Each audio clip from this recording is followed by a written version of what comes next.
In this episode of Fictional Hangover, we talk about Breaking Dawn by Stephenie Meyer. Hey, everybody, welcome to Fictional Hangover, a podcast about young adult and new adult books, series, authors, and voice actors that is full of spoilers. I'm Amanda. And I'm Claire, and today we're going to discuss Breaking Dawn by Stephenie Meyer. Standard disclaimer. If you haven't read this book, please remember that Fictional Hangover is all about spoilers. If you haven't read or listened or watched the movies and don't want to be spoiled, stop listening to us and go read or listen to the book or watch the movies and watch the movies. Then come back. If you haven't done this but want to pretend that you have, or if you don't care about spoilers, or if you just like the show or Twilight so much that you don't care about any of that, then listen up. Watch the movies. Watch the movies. Claire, do we have magical powers? Because I'm pretty sure we have magical Yes. powers. Every single Yes. thing we talk about ends up being a new movie or a new TV show or something. And now there's speculation, rumors, plans for a Twilight TV show. Well, we should have known because, we got brand new vampire vampire baseball t-shirts from her universe, and they're just released. Yes. So we should have known something was in the pipeline. Yeah. So now, I feel like everybody's been talking about Twilight lately. And now here we are, the potential new TV show. we manifest these things. So I think we need to have a really long, hard think about what else we want to manifest into the world. I know. We need to try for House of Night again. But I don't know how we could do that because we covered all of those books. All of them. Even the novellas. Come on. Yes. Is it because we didn't do them one at a time? Potentially. I don't know. If anybody's got any suggestions on what we can try and manifest. How do we manifest a lottery win? I don't know. Or a dead uncle who you've never met but is super rich and owns a castle, and you get to have lots of money and wacky adventures in the castle. Yes, and also there's a vampire. Yeah. Vampires come in castles these days, I'm sure. Yeah, I'm sure they do. Anyway. 5 bedroom, 3 bath, vampire. Yes. Yes. So I found some background info for... It's actually for the movies, I guess. But this is from Stephenie Meyer's website, back as these books and movies were coming out originally. And she's asked, I've heard you say that you think Breaking Dawn should be 2 movies. Why? Also that it might be impossible to film. What does that mean? So, love, sweetie, honey, I'm just going to give you some hard truth. Breaking Dawn is not Lord of the Rings. That is hard to film. This is Breaking Dawn. It's about freaking vampires. Yeah, but can I tell you, but you need to know why that it's impossible to film, and it's the best thing ever. Okay? Right, so okay, try and impress me with this. Just let me share this response. And remember, this is before the movies came out. If Breaking Dawn were ever made into a movie, it'd be hard to imagine it fitting into 90 minutes. The book is just so long. I can't imagine how to distill it. If I could, the book would be shorter. But maybe a screenwriter can see a way to do it and still cover the crucial plot points. Okay, fine. So it was made into 2 movies. Fine, we know this. But this is the good part. When I said that Breaking Dawn might be impossible to film, it's because of Renesmee. You can do almost anything with CGI these days. Realistic dragons and dinosaurs and endless amounts of non-existent creatures that blend right in with the real elements. Some of them look so real you forget they're not. However, the one thing that I've never seen is a CGI human being who truly looks real. An actress can't play Renesmee, at least not when she's a few days old. She's the size of a baby, but her expressions are totally controlled and aware. She would have to be a construct, and CGI isn't quite there yet. Of course, they develop amazing new technologies every day, and we've got a little time left. But I just love it already. She's like, there's no way it could happen because it would be a fucking terrifying robot monster. And that's what it was. It was just so awful. So bad. It was so bad. Oh. So bad. Oh. Ugh. Oh. Megan is more huggable as a robot monster than what Renesmee is. Yeah, even when she's murdering people. Yeah. Oh, so I really enjoyed finding that little bit of information, and it so relevant to this week's Would You Rather as well. I know. It's perfect. It's so perfect. But I would also, I guess my initial thoughts, and it's not initial thoughts, it's just something that I want to share, and I'm going to have to share it on, all of our social media and stuff. And I made you watch it. Do you remember me making you watch that video that I did as a program for the library where we retold Breaking Dawn Part 1 in like 5 minutes? Yes. I just keep thinking about it all the time, and I really want to share it with the world again. So I'm gonna have to do that. I'm gonna have to do that. Everyone will get to see a very, very young Amanda, like mid-20s. It was a long time ago. I would even say after recording, it needs to be posted on the Patreon page first and let them have this exclusive until after the episode is released. You're right. You're 100% right.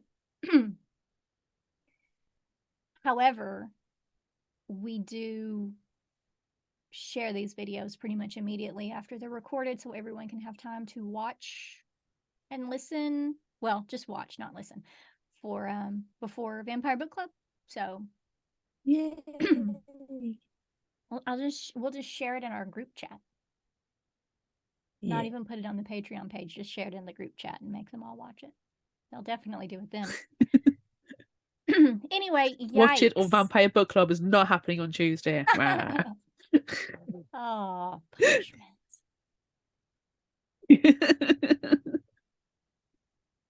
All right. That's good stuff. Okay. Do you have any initial thoughts? I'm going to say that was my initial thoughts. It's fine. Something.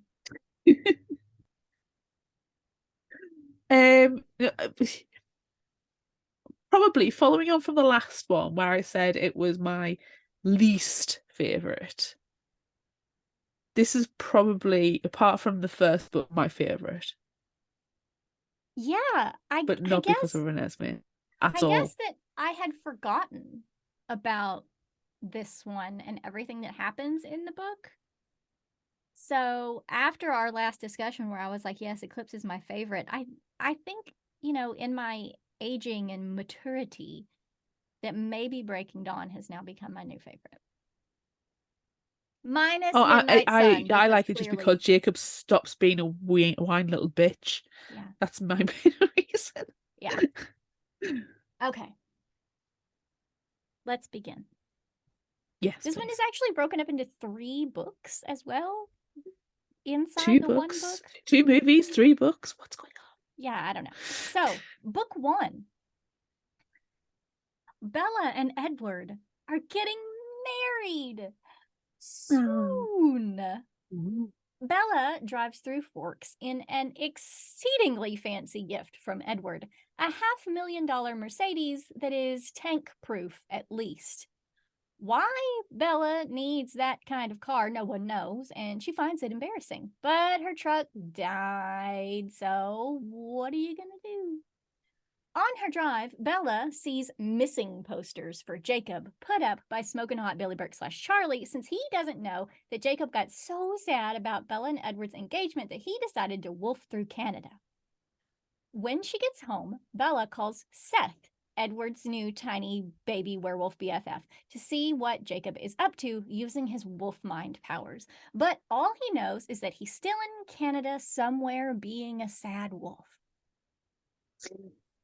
You did a Tim Hortons, getting a coffee and some Timbits. After talking to Seth, Bella reminisces about just a few weeks ago when she and Edward told Smoking Hot Billy Burke slash Charlie that they were getting married. At first, he's like, "You're preggers," but then they convince him that they don't want to live together in college at Dartmouth without being married. And sorry, I'm just laughing at this entire thing and not saying it properly. Okay. After talking to Seth, Bella reminisces about the time just a few weeks ago when she and Edward told Smoking Hot Billy Burke slash Charlie that they were getting married. At first, he's like, "You're preggers," but then they convince him that they don't want to live together in college at Dartmouth without being married on account of Edward being a classy gentleman from 1918. Smoking Hot Billy Burke slash Charlie is totally fine with this, but decides that as punishment, Bella has to call and tell her mom. Renee is totally fine with this and tells Bella that she's always been a middle-aged woman, so it's fine that she's getting married already. She comes to Forks to help with the wedding. Totally fine for your 18-year-old daughter to get married. It's Oh, fine. Bella, you're 18, but you've always acted like you're a 48-year-old, so it's fine. You know what I want to say? I'm pretty sure they're just gold diggers because they know that the Cullens have a lot of money. And I mean, Edward just gave Bella seriously a $500,000 Mercedes at least. Just gave it to her. Just fine. So I'm pretty sure that they're like, hell yeah, you marry that guy. You take all his money and then you run. I swear that's what they're doing. They're gold diggers. At least with Rennie, I think that's true. Yeah, probably not Smoking Hot Billy Burke slash Charlie. No, he's just bothered by fish. Okay, back in present day, like 2 weeks later. It's the night before the wedding. Bella and Edward are snuggling in bed, and she asks about his promise to have sex with her while she's still human, and he still doesn't want to. And he also doesn't want to take away her ability to have a baby, but she's not interested in that. She's not interested in that pointed look at Renesmee. Emmett and Jasper show up soon and take Edward away to his bachelor party where they plan to eat mountain lions and not strippers. That's nice. As she's falling asleep, Bella thinks about the wedding guests and werewolves and humans and how beautiful all the vampires are and how she's plain. Oh, especially compared to Tanya and Kate from the Denali clan, because remember, Tanya was maybe going to be Edward's mate, but, well, that didn't work out. Then she remembers a story that Carlisle told her about Tanya and Kate and Irina, who still hate Bella and the werewolves because the werewolves killed Laurent. A long time ago, the mother of the Denali clan created an immortal child, which is expressly forbidden. We have all seen Interview with the Vampire. We know all about Kirsten Dunst. The Volturi came and, much better told in the movie, so we'll pretend that's exactly how it happens, Jane throws the creepily smiling baby onto the bonfire. We all laugh because lol. And then they execute the mother. Bella dreams that night of an immortal child and the Volturi coming for it, and she wants to keep it safe. But then she looks down and sees that the baby has eaten all of her human friends and family. Oh, it's a nice wedding feast. So good. It's wedding So day! wholesome. Bella is whisked away to the Cullen house, and Alice and Rosalie help her get ready. Renee and Smoking Hot Billy Burke slash Charlie give her a wedding gift, her grandmother's antique hair combs, and then they leave to let Bella finish getting ready. Bella's curious about where Edward is taking her for their secret honeymoon, but Alice assures her that she packed everything she'll need for the surprise trip. After seemingly no time at all, Bella's walking down the aisle with Smoking Hot Billy Burke slash Charlie. The wedding is over in like 3 seconds of Bella practically drooling all over Edward and him beaming at her, and it's a little precious, and then they kiss, and it's over. Oh. At the reception, everyone dances and has a great time, and it's not as awkward as the movie with Emmett's weirdly sexual speeches, but we can pretend that did happen. Suddenly, Jacob appears. Oof. He wasn't at the wedding on account of him being sad in Canada, but he decided to show up after all. Bella and Jacob dance and talk about the honeymoon, which Jacob jokes won't be real because, they won't have sex. But Bella's like, yeah, we totally are. And Jacob gets mad. Some of the rest of Jacob's pack show up to keep him from wolfing out in anger. Then Bella and Edward drive away for their honeymoon, and she hears Jacob's sad, sad wolf howls in the background.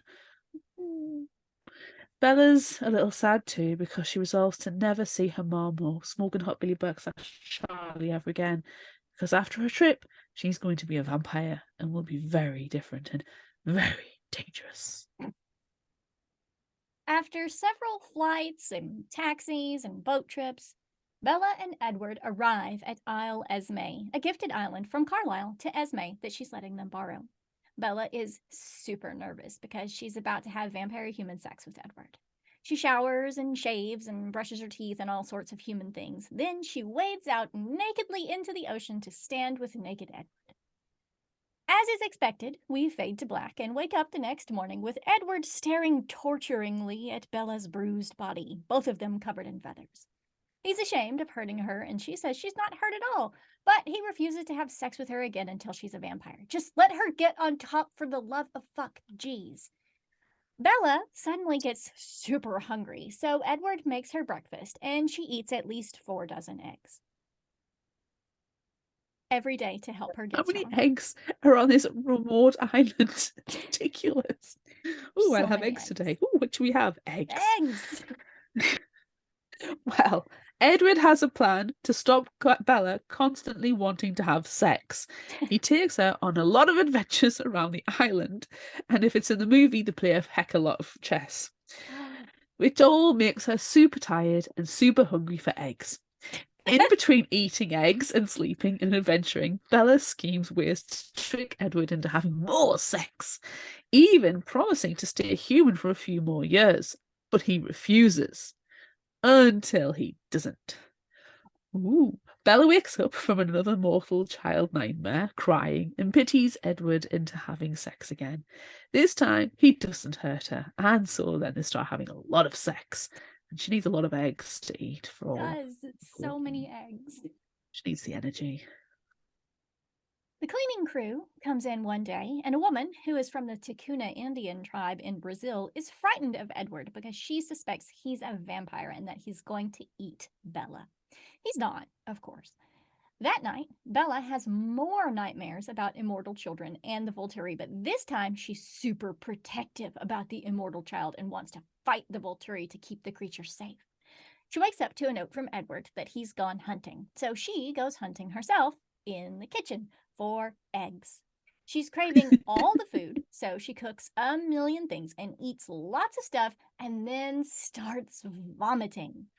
Edward arrives then, and Bella realizes her period is late. Uh-oh, she's preggers. Oh no. Oh no, preggers. Please see the Alice terrible video I made for preggers. It will make so much more sense to you then. Alice calls because she's seen a vision of Bella and her suddenly defined baby bump that is already kicking. Freaking, that's just scary. Carlisle takes the phone and tells them to come home immediately.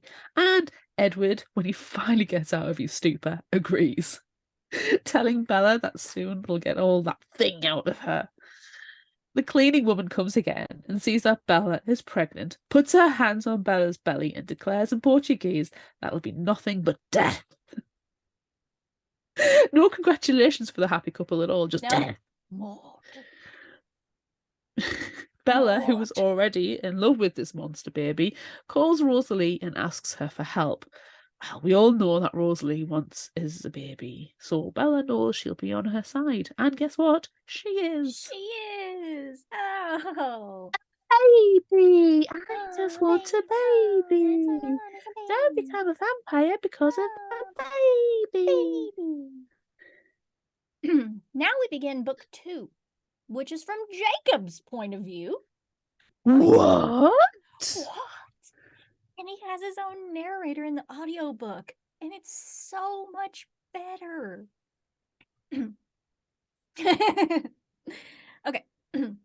Jacob and Paul are hanging out at Jacob's house because, shocking to Jacob, Paul has imprinted on Jacob's sister, Rachel, which, yes, Jacob has twin sisters. They're just grown up and out of the house.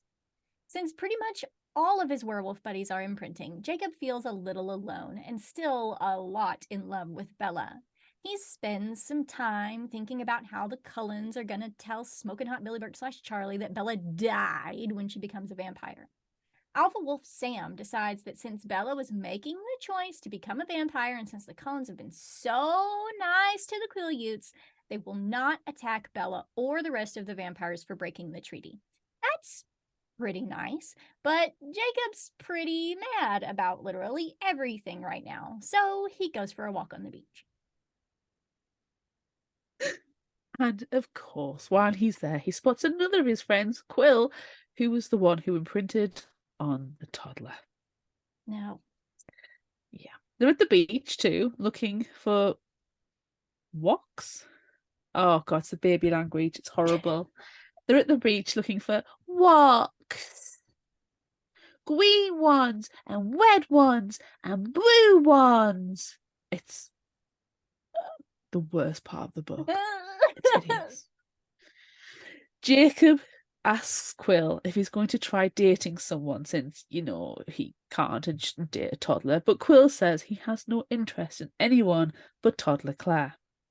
Quill suggests that maybe Jacob would be happier if he tried dating someone, but no, he's the same, except it's a grown adult. He only has eyes for Bella. Speaking of which, Sam howls for the wolves to gather.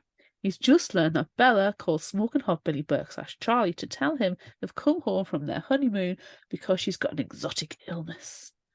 Jacob is convinced that this is how they're going to explain her death, and then he wants to go and kill all the Cullens for transforming Bella, so he rushes off to their house. No one goes with him, though. I mean, to be fair, how often do you go away on holiday and you drink the water and you get told don't drink the water, but you still drink the water and you get the shits? That's what our exotic illness is. She's got the shits. She ate too many eggs, and just every egg too many eggs. Ate, she just has to shit it out. She's just eating eggs and constantly shitting them out. Too many eggs and drinking the tap water. She's got the shits. Yeah. When Jacob gets to the Cullen house, he's completely surprised to learn that Bella is still human, and she actually looks really, really sick. And he notices that Edward looks really, really upset. Rosalie is also hanging around Bella, which is weird because Jacob knows they really, really never got along before. Jacob asks Bella what's going on, and she reveals that she's really, really preggers. Jacob gets really, really mad. Edward asks Jacob to accompany him outside. Preggers! Ooh, this is really, really serious. Edward reveals that the thing inside Bella is killing her, but she won't get rid of it, even though she's definitely going to die, and Rose is acting as her bodyguard. Edward begs Jacob to convince Bella to get rid of the fetus, and even suggests that she can have a baby with him if she wants a kid that much. Jacob is pretty tempted, but also thinks that Edward is offering to let him impregnate Bella. It's just gross. Yes, it is. He says he'll try to convince Bella to abort the fetus, and then Edward tells Jacob he can kill him if they can't convince Bella to have his baby instead, and she dies, which she totally will. Jacob is pleased with the thought of going to kill Edward. Jacob tries to convince Bella to end the pregnancy, but she is certain that she'll be strong enough to keep her heart beating long enough to give birth, and then Carlisle will be able to turn her at the last moment like he did with Esme, Emmett, Edward, and Rosalie. Jacob then offers to impregnate her instead, and she's like, nah, dog. And then Jacob gets sad. He decides to leave and quit being in love with Bella. When he wolfs again, all the pack instantly knows about the monster baby, and they also agree that it's pretty gross and is definitely going to kill everyone since immortal children are insatiable. Sam declares that they need to kill it, and Bella too, if need be. Just immediate change. No, keep them all safe, they're fine. Murder! Anybody else got whiplash from that about change? Whoa. Yes, immediate murder. Sam starts assigning the pack a member of the Cullens to kill because, immediate murder. Yes, But immediate. Jacob and Seth, Edward's werewolf BFF, refuse. Sam uses his alpha powers to force them to obey, but then Jacob remembers that he's a double werewolf and should technically be alpha, so it's all maths, and he just has to like suddenly break away from the rest of the pack as a lone wolf. Ooh. He rushes off to tell the Cullens to prepare for immediate murder by the werewolf pack. He's not a lone wolf for long, though. Shortly after he takes off for the Cullens' house, he hears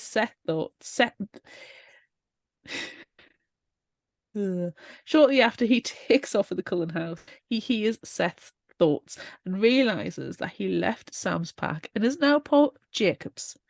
Together, they warn the Cullens and start a perimeter watch. This gets a little easier when Leah also joins the pack, even though literally no one likes her, which is pretty sad. Everything about Leah is just depressing as fuck. She makes me sad. Everyone hates her. She does, She's but all alone. I think we need to talk about her a little bit as well, because you That's get a fine. little bit more of a story in this one. I think we need to. We'll save it. We'll have a chat about her. Yeah. Carlisle and the rest of the Cullens are thankful to Jacob's new pack for protecting them. Carlisle explains to Jacob that the monster baby is destroying Bella because it steals all the nutrition she takes in by eating all the eggs before Bella can absorb any. Jacob thinks that the monster probably just wants to drink blood, and they all realize he's probably right. They pour Bella a fresh glass of blood and she gulps it down, finding it delicious. Color starts returning to her face and she feels better almost instantly. But before we can celebrate too much, Seth and Leah howl for Jacob.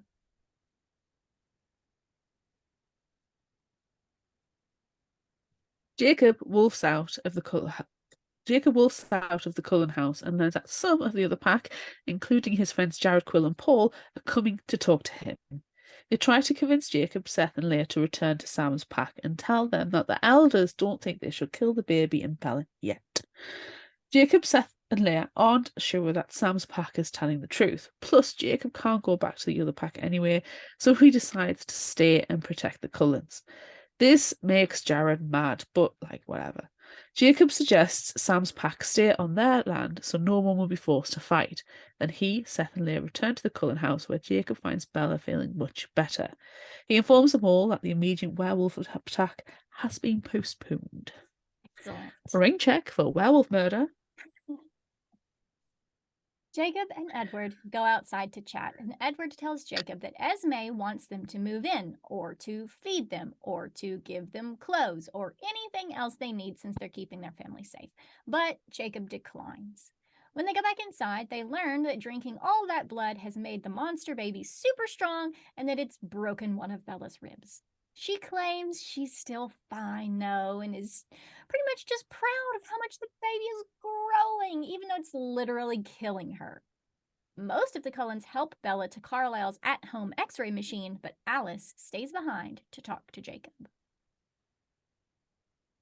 Alice reveals she doesn't like being around Bella right now because the fetus is clouding her future sight. For some reason she can't comprehend, Alice cannot see the baby's future, and since Bella loves it so much, she is becoming foggy to Alice as well. Alice comments that it's interesting that she can't see the baby's future, and that it's kind of like her not being able to see the werewolves.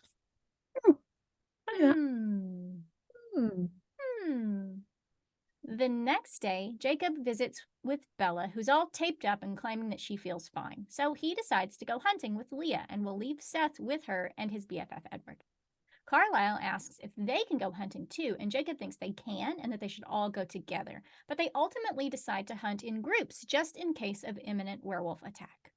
Esme gives Jacob a bunch of stuff to give to Leah, but he doesn't think she'll want any of it. He tries to give her stuff, though, and is right. She doesn't want any of it. And she's completely selfish and rude to Esme.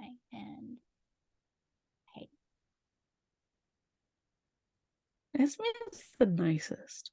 I know. That's her superpower. Later, She's got super compassion. Later, Jacob decides he's going to tell her cousins. Cousins? Yeah, go, leave. Later, Jacob decides he's going to tell the Cullens to leave folks so Bella will be away from imminent werewolf attack, but learns that another of Bella's ribs broke, so they won't be able to move her anyway. Jacob also learns that Bella's been talking to Smoking Hot Billy Burke / Charlie about how much better she's getting, which makes him super mad because she's lying to him. Bella is just happy to see Jacob and says she feels like her family is complete when he's there. Oh, and it Oh. kind of feels that way too, but isn't happy about it, since she's probably going to die. Yeah. After Bella goes to sleep, Jacob talks to Edward about Bella lying to Smoking Hot Billy Burke / Charlie. Edward says that Bella is going to try to continue have a relation. She's going to try to continue to have a relationship with Smoking Hot Billy Burke / Charlie because he thinks that Smoking Hot Billy Burke / Charlie will just make up his own conclusions about why Bella looks completely different. That is interesting. And Jacob gets mad again. Edward shares that the monster baby might not be the only one, and that there are legends from South America that there might be another human vampire child there. It's conveniently enough a Takuna legend, which is interesting. Why did we have that Takuna woman earlier and now it's the Takuna legend? It's just a little bit too convenient, I think. And I find it quite annoying. Chekhov's Takuna legend. Yes. Chekhov's Takuna's cleaning lady. Yes. After a conversation comparing the baby to Jacob's werewolfing because it's growing quickly and that Alice can't see the baby's future, he decides to wolf out to patrol with Seth and Leah. Leah thanks Jacob for letting her stay with him because of how terrible she felt being Sam's ex after he imprinted with Emily. Jacob wants to go lone wolf after Bella dies and wants Seth and Leah to go back to Sam, but Leah begs to stay. This conversation is pretty heart-wrenching, and it's all about Leah feeling like a freak who will never be able to have a baby because becoming a werewolf messed up her insides. Jacob says he'll think about letting her stay with him after Bella is gone, but that Seth really should stay in La Push, finish school, and keep his mom safe. Somebody else is keeping his mom safe. Back at the Cullen house after the patrol, Jacob tells Carlisle they can go hunting, but Rosalie and Edward refuse to leave Bella's side. Suddenly, Edward realizes he can hear what the fetus is thinking, and suddenly he loves it because he hears that it loves Bella. Bella tells him that she's picked out names for the baby. Edward, Jacob, EJ, if it's a boy, and Renesmee, if it's a girl, which is just ludicrous, but everyone's like, yeah, it's a great name, and they swoon over the baby even more. Jacob thought he and Edward were on the same side, but now he knows he's alone. Wah, wah. Edward realizes that Jacob is distraught, so he gives him keys to one of their fancy cars and tells him to go for a drive. Jacob makes a quick 8-hour round trip drive to Seattle to try to stare at girls until he imprints on them. That's really creepy. He meets a nice girl who is concerned about his well-being, but then he decides he's just going to be in love with Bella and thus be alone forever. Ah, woohoo. He heads back to the Cullen house where he learns that, while he was gone, Leah yelled at Bella for making Jacob miserable. Edward asks Jacob to try to keep Leah in line as her alpha, but he thinks he doesn't need to. Speaking of being the alpha, Edward asks if, as double werewolf and rightful alpha to the entire pack, Jacob will allow them to try to emergency vampirize Bella in order to save her life if she dies during childbirth, which he wants to happen as soon as Carlisle gets back from hunting. Jacob agrees to the emergency vampirization because he realizes they're trying to save Bella's life, not take it away, and we all know how he feels about Bella. Good thing, because the baby is coming now, whether anyone wants it to or not. Bella stands, drops her cup of blood, and immediately crumbles to the ground as EJ Renesmee breaks her back. Ooh. Rosalie carries a seizing Bella into Carlisle's hospital room, and Edward fills her full of morphine. Alice and Jasper get back from hunting before Carlisle and Esme, so Alice calls for Carlisle to get back immediately. Rosalie decides to cut open Bella's belly to get the baby out, but then, since she hasn't hunted in a long time, decides she wants to eat Bella. So Jacob tackles her and Alice pulls her away and makes her stay with Jasper. Things get even worse with Bella, and Jacob starts performing CPR while Edward bites through her vampire placenta to get to the baby. Renesmee, it turns out, of Bella. Ugh. Now I'm gross now. Bella holds Renesmee for just a second, but then her heart gives out. I don't like the C-section bit. Edward demands that Jacob take the baby away so he can try to save Bella by injecting his venom straight into her heart, but Jacob wants nothing to do with it and suggests they throw it out the window. Rosalie comes to take Renesmee away, and Jacob hears her tiny heart fluttering as he continues to do CPR on Bella, hoping to push Edward's venom through her body to bring her back to life. It doesn't seem to work, and Jacob realizes she's dead. Wah, wah. Edward bites Bella all over to add more venom and continues to do chest compressions. Jacob suddenly realizes he doesn't want to be anywhere near Bella's corpse, but has to look to the tiny heartbeat in the room. I didn't say that right. Jacob suddenly realizes he doesn't want to be anywhere near Bella's corpse, but has a pull to the tiny heartbeat in the other room.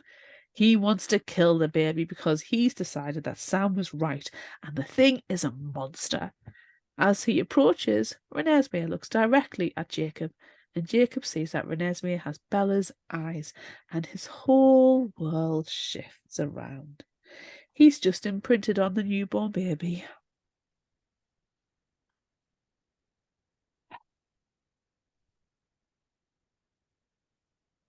Book 3. Back to Bella.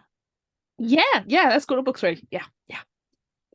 We come back to Bella as she drops her blood cup and the baby needs to be delivered. She's immediately morphined up and, her back is broken, so she's probably paralyzed. So she doesn't really realize what's going on, and she doesn't know blah, blah, blah. Let me try that again.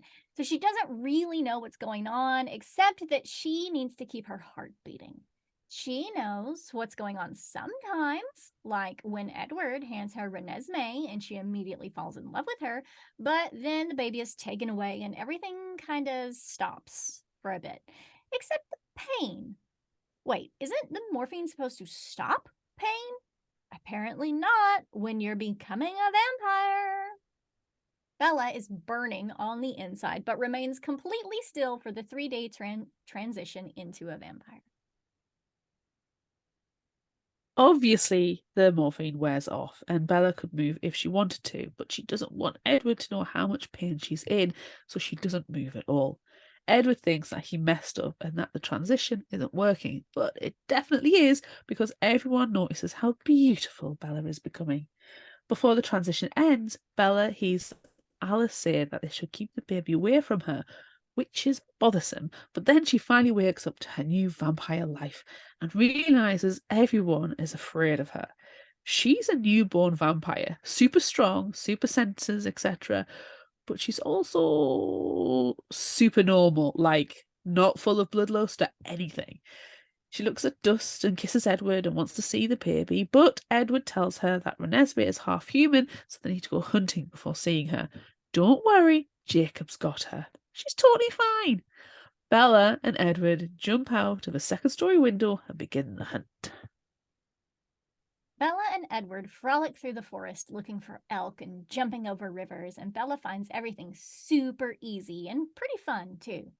She also finds Edward super attractive and keeps getting distracted by his sexiness. But then they see an elk and the hunt is back on. And then it's off again because the wind shifts and Bella can smell a human and desperately wants to attack. Edward tries to stop her and she snarls at him. Embarrassed by her totally normal vampire actions, she wants to go back to hunting elk again, but then she realizes that Edward is so sexy and he's like, wait, aren't you thirsty? And she realizes that she is. She dashes off and eats a mountain lion. When she could have eaten Edward instead. After her thirst is sated, Bella wants to see Renesmee, so on the way back to the house, she asks Edward to tell her about her. Renesmee is warm-blooded and looks like the both of them and is pretty special. They arrive at the house and Jacob offers to face off with Bella first to see if she's ready to see the baby. That's weird, but Jacob decides that though Bella may look and smell a little different, she's still his friend and has permission to see her own baby. Why, thank you, Jacob. Thank you. Thank you for that. Everyone is on high alert, but Bella is completely fine. She notices that Renesmee is twice as big as what she remembered, so like Jacob, she will probably be at least 12 feet tall in a matter of months, if not by the end of the summary. Renesmee reaches out for Bella and everyone gets tense again, but then Edward tells them all how she decided not to eat the human on their hunt, and so they all relax. Jasper is most surprised because he's used to dealing with crazy, bloodthirsty newborns, not super tame ones. Renesmee cries, and Bella's motherly instincts take over. She holds her baby, while Jacob also holds the baby, which is weird. But then Renesmee touches Bella on the face and shows her her memories of being born, which is also weird. Bella is surprised at her superpowered baby and kisses her forehead, which makes Jacob decide that she's done for right now. Uh-oh. Uh-oh. Jacob takes the baby away and Bella's like, what? And then she looks at her friend and she looks at her baby and she looks at how her friend is looking at her baby and she snaps. She realizes it has imprinted on the baby. Edward grabs Bella and makes Rosalie take Renesmee away. Seth and Leah arrive too, and they all prepare for the fight that they're all sure is about to take place. Bella is mad at Jacob because this is obviously weird and very gross. But he tells her that she knows he can't help it and that she herself said her family isn't complete if he's not part of it. Bella does not care though, on account of how gross it is. And then when Jacob calls Renesmee Nessie, she completely flips the fuck out. The fight, it's on. The only person that gets injured in the fight is Seth, who jumps in between to stop them. But he's not mad at Bella because she's a newborn vampire and couldn't help herself. After Carlisle patches him up, he and Edward talk to Bella about everything that happened while she was transitioning. Everything's cool with the werewolves because of the imprinting, but Bella's still grossed out by it. They also tell Bella that Jacob and Sam, both alphas, can communicate telepathically with each other in wolf form, so that's pretty helpful. Since everything is wrapped up nicely with the werewolves, Bella thinks about some other issues she's been worrying about. Smoking Hot Billy Burke / Charlie, and Renesmee's rapid growth. Smoking Hot Billy Burke / Charlie has been calling non-stop asking about Bella, but she's pretty sure she won't attack him when she sees him, whenever that may be. They decide that they should continue the facade of going to college at Dartmouth, which worries Jacob since he probably won't also get to go to Dartmouth and will have to be away from Renesmee. The entire Cullen family is kind of worried about a lot of things, like Bella randomly attacking everyone, which won't happen because she has super self-control, and about Renesmee's rapid growth, maybe meaning she'll have a short life. But maybe that won't happen either. Her growth does seem to be slowing down slightly. Carlisle wonders if maybe Bella's newborn control is her special ability. Well, that would be pretty pathetic, wouldn't it? Anyway. But it could mean that Bella gets to see Smoking Hot Billy Burke / Charlie sooner than she thought. Later, everyone surprises Bella with birthday presents, which she at first doesn't really want because one, she's not aging anymore, and two, she's never ever liked receiving gifts. But when one gift is an adorable little cottage for her, Edward, and Renesmee to live in, she actually appreciates it. The other gift is a new super fast and super fancy car, even though she literally just got a new super fast and super fancy car like 2 months ago. That one was a tank to keep her fragile human body safe, and this one is like a Ferrari or something, so it's decidedly less tank-like. Even though Bella doesn't like getting presents, she can at least appreciate the fact that some of her human traits remained, so she really is almost exactly the same as before her change. Left alone for a little bit in their new house, Bella and Edward get to have vampire sex for the first time, and she's super into it. She asks him if he misses her human squishiness, and he says no, and that she feels the same to him. And now he doesn't have to deal with the scent of her human blood or, the squishiness. They can bang as much as they want to now and probably won't bruise each other. The only thing she has to worry about now is keeping her priorities in line. She's always going to want to fuck and she's always going to want to drink blood. So she has to decide which is the most important. Oh, yeah, and there's another thing she has to decide is important, her baby. They decide to go back to the main Cullen house to see Renesmee. Emmett laughs at them for having finished having sex so soon, but Bella tries to rein in her anger about that. She also learns that Jacob disappeared, which is weird since he's so obsessed with the baby. Alice suddenly has a vision and she knows where Jacob is gone, even though she isn't supposed to see any of the futures involving werewolves? Jacob has gone to talk to Smokin' Hot Billy Burke / Charlie. Jacob arrives back at the Cullen house and tells them that he didn't tell Smokin' Hot Billy Burke / Charlie anything at all about vampires, but instead he transformed into a wolf in front of Smokin' Hot Billy Burke / Charlie and told him that Bella's different now too. And also, she and Edward just adopted an orphan. Smokin' Hot Billy Burke / Charlie just wants to see Bella and is excited about the prospect of being a smoking hot grandpa, so he asks that no one tell him anything about what is actually going on.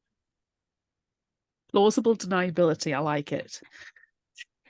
Smoking Hot Billy Burke after all, he knows. Well, exactly. He knows. Smoking Hot Billy Burke / Charlie arrives at the Cullen house shortly thereafter. While they waited for him to arrive, they shoved brown contact lenses in Bella's eyes to cover up her newborn red ones and taught her how to act like a human. The reunion is tough for both Smokin' Hot Billy Burke / Charlie and Bella. Smokin' Hot Billy Burke / Charlie thinks Bella looks weird, and Bella's thirst kicks into overdrive at having a human so close. But everything ends up being fine. Even the introduction of Renesmee Carly. Yes, they're like Charlie plus Carlisle. It goes okay, even though the explanation that she is Edward's niece doesn't really fly, and he knows it's all lies. Again, all Smokin' Hot Billy Burke / Charlie wants is to not know what's going on and just to enjoy his family in ignorance, and maybe to watch some sports on TV, maybe go fishing, to come back over and see them all again soon.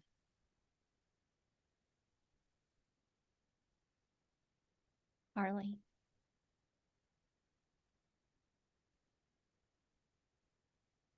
It should have been Charlisle. Because Renesmee is so bad, it should be Renesmee Charlisle, and that's what it is from now on inside my head. Renesmee Charlisle. It should be Charlisle.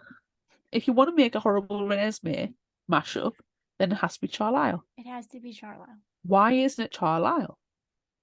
It's one of the greatest questions of our generation. It really is. Time passes. More wolves join Jacob's pack. Sue Clearwater, Seth and Leah's mom, starts taking care of Charlie, wink, and Renesmee continues to grow. It's only been like a week, and she's already walking and talking in complete sentences. Bella has a fight with Emmett to see who is stronger, and then she beats up a rock, and Renesmee laughs and crushes a rock too. Everything seems to be going super well, though Edward and Carlisle are still pretty worried about how quickly Renesmee is growing. They begin to do more research, trying to find out anything they can about this remarkable little human vampire. Bella also gets worried because she remembers that the Volturi exist, and they're probably going to come check that she's a vampire now at any moment, and she can't bear to have them learn about Renesmee before they figure out what exactly is going on with her. Oh shit, Michael Sheen. No! Bella decides that she's going to visit the Volturi, and Carlisle offers to go with her so Edward and Jacob can stay with Renesmee. They also decide they should go to Brazil because that's where their research about Renesmee has led them. Bella, Jacob, and Renesmee decide to go hunting to prepare, and while they're out, they see Irina from the Denali clan. She sees them too, but before Bella can speak to her, Irina runs off, seemingly angry. Bella thinks that because Jacob was with her and Irina knows that he's a werewolf, she's mad because she still hates all werewolves for killing Laurent, even though he was going to kill Bella. It seems that Bella has completely forgotten that she has a magical child and that Irina's mother was killed for creating immortal children. Back at the house, Bella tells Edward and Carlisle about Irina, so they go off to try to talk to her, but they aren't able to find her. Shrug. They all start talking about their tribal plans again, but then Alice has a vision. The Volturi are coming for them and bringing an entire army with them, and they will arrive when the snow starts to stick to the ground, which will be in about 1 month.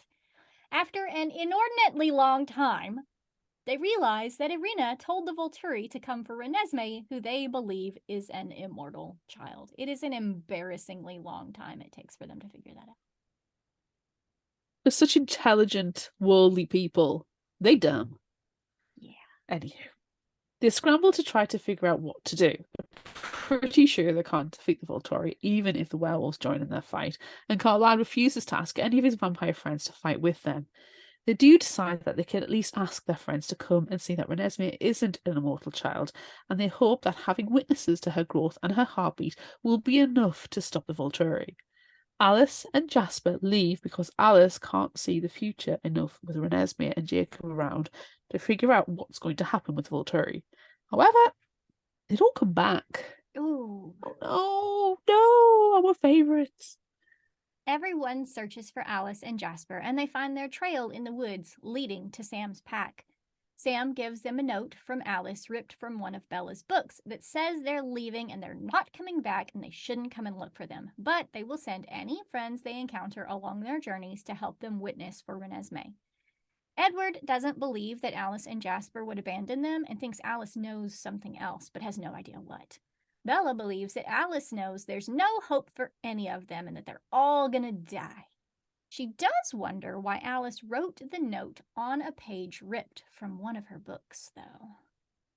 Alice hates that book and thinks that all it should be is for notepaper. Fuck the Merchant of Venice. Fuck you. I agree.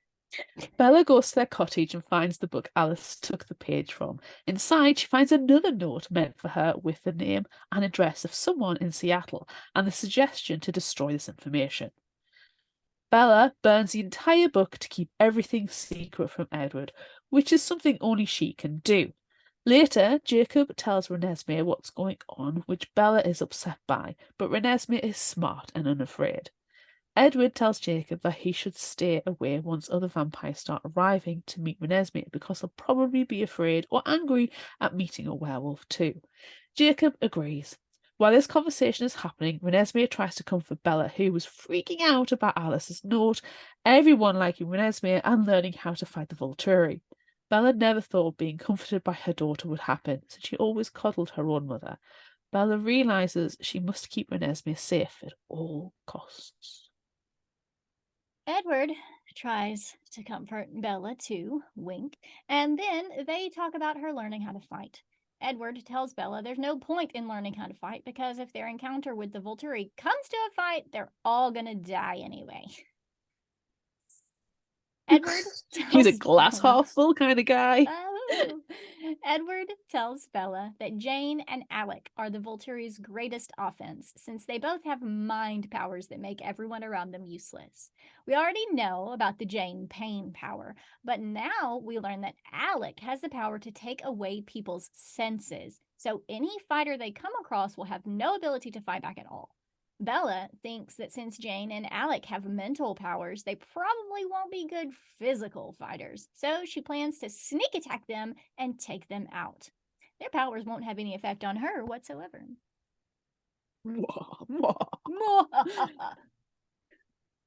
Soon the Denali clan arrives. Edward and Bella decide that they should have Jacob there just in case, even though they just literally sent him away. Literally just said no. Bella, Jacob, and Renesmee stay in one room while Edward talks to Tanya, Kate, Carmen, and Eliza. He asks them to listen for the tiny, weird heartbeat in the other room and smell the weird human-like smell there too. They acknowledge that something unique is there and that they are introduced to Renesmee. They all freak the fuck out. But they realise She is not an immortal child. Ooh. Kate and Tanya apologise for Irina bringing the entire Volturi down upon the Cullens and offer to fight with them if that problem should arise. They all agree to witness to the Volturi, though, and decide that they will do anything to keep Renesmee safe. Carmen then allows Renesmee to show her her gift, and the face touching begins. Hours, days, face touching. They go through so much antibacterial gel. So much face touching. Eleazar has his own gift, the ability to discern other gifts, and he once lived with the Volturi. He realizes that Bella's secret mind is actually another type of gift. She is a shield and could potentially use her mind shielding powers to shield other people's minds too. He says that Aro has a shield in his guard who can keep him safe, so it's entirely possible Bella could do the same thing if she could expand it. Kate, who has the power of electricity, reveals that when she first discovered her gift, it was only in her hands. But with practice and training, she can now radiate the electricity all over her entire body. How her hair doesn't stand up on end all the time, I do not know. Well, she can control it. It's a second power. Controllable hair. Yes. Edward we know that's a very good power. Very good power. Edward and Eleazar talk more about the Volturi, and Eleazar reveals that they often wage wars in order to collect vampires they know have special gifts. It's probable that they're bringing everyone to Forks because they want to take someone home to Volteria with them. Maybe multiple someones. Bella realises that that's probably why Alice left, to avoid being forced to join the Volturi and give them her powers of future sight. Soon enough, lots of other vampires start showing up at the Cullen house. When they meet Renesmee and she touches them in the face, they agree to join up with the Cullens against the Volturi. Well, most of them do. Garrett, a nomad vampire friend, is excited to fight against the Volturi and immediately has a crush on Kate and even tries to be a vegetarian vampire with them. This makes Jacob happy since literally all the rest of them are going to eat people in the area, which is in direct opposition to his werewolf duties. Mary and Randall, some other friends, also agree to be witnesses. Zephrina, who has the ability to put images on people's heads, and Senna from the Amazon love Renesmee immediately and also agree to help. The only one that seems wary is Amun from the Egyptian clan. He also seems super protective of his clanmate Benjamin, who has the ability to influence the elements. Even though they have a very large group of vampires to help them, Bella still wants to learn how to fight, so she works with Emmett. She also works with Kate to learn how to expand her shield power. Kate electrocutes Edward a bunch, and Bella is eventually able to shield him. So then Kate moves to Renesmee. This infuriates Bella, activating her gift even more. She's eventually able to expand her shield to protect Edward and Renesmee and some other friends too, before she gets too tired and her shield snaps back in place around only her. A little while later, still within the 1 month time span before the Volturi arrive, 2 more vampires show up, the Romanians. They are traditional vampires like the Volturi, and they hate them for overthrowing their empire hundreds and hundreds of years ago. They hope there will be a fight and they'll finally be able to take the Volturi down. Carlisle assures them that there won't be a fight, but they can always hope. They've been waiting for revenge for a long time, so they're not going to miss their opportunity.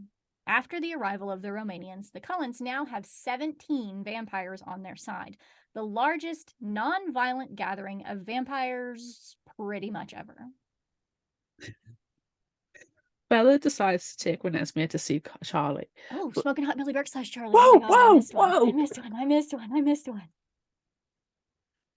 Bella decides to take Renesmee to see Smoking Hot Billy Burke / Charlie, but she is actually going to drop her and Jacob off with him and then check out that name and address in Seattle left for her by Alice. Bella finds Jay Jenkins a lawyer. Then she meets him and she learns that he has worked with Jasper for a very long time, and his associates have worked with him before Jenks joined the firm. Jay Jenks provides illegal documentation for the Cullen family, like driver's license, birth records, and passports. Bella realizes sent her secretly to get forged documents for Renesmee and probably Jacob too, in order to keep Renesmee safe from the Volturi. She requests documents for Jacob and Vanessa Wolfe that she will return for in 1 week, which she then puts into a backpack full of money along with a secret note meant for Alice that will allow her to find Jacob and Renesmee in the future if she wishes. When Bella gets back home with her Christmas shopping, she's pretty sure that Edward knows she's up to something, but he doesn't know what. They spend Christmas at Smokin' Hot Billy Burke / Charlie's house with Sue, who is definitely his girlfriend now, and literally all the werewolves. Jacob gives Renesmee a promise ring, which is vomit-inducing because we all know what promise rings mean, and she's literally 4 months old? Bella's not bothered by that much anymore, since she's made plans for them to run away together if the Volturi encounter goes badly. Edward is still grossed out, though. As is his correct reaction. Yes. In the movie, at least, it's just a bracelet that he made. So yeah. That's better. When they get back to the Cullen house, it is to find that one of their witnesses, Alistair, left and that Ammon wants to leave too and take Benjamin with him. Benjamin, however, chooses to stay with the Cullens. The Romanians declare that they will fight with the Cullens if it comes down to it because they can't allow the Volturi to get any stronger than they already are. This causes pretty much everyone else to agree to fight as well. Bella worries about her shield, especially when she realises that Renesmee is able to use her powers on her with no problem at all. But Edward decides that either Bella and Renesmee's gifts are of the same wavelength, or Renesmee's face-touching gift is so powerful that no one can avoid it. That's a horrible thought. The arrival of the Volturi is imminent, so Edward and Carlisle begin patrolling the area where they plan to fight them off. It's the same clearing where they fought the newborn army in Eclipse. And is that the sleeveless white unbuttoned button-down shirt meadow or the supermassive black hole baseball meadow?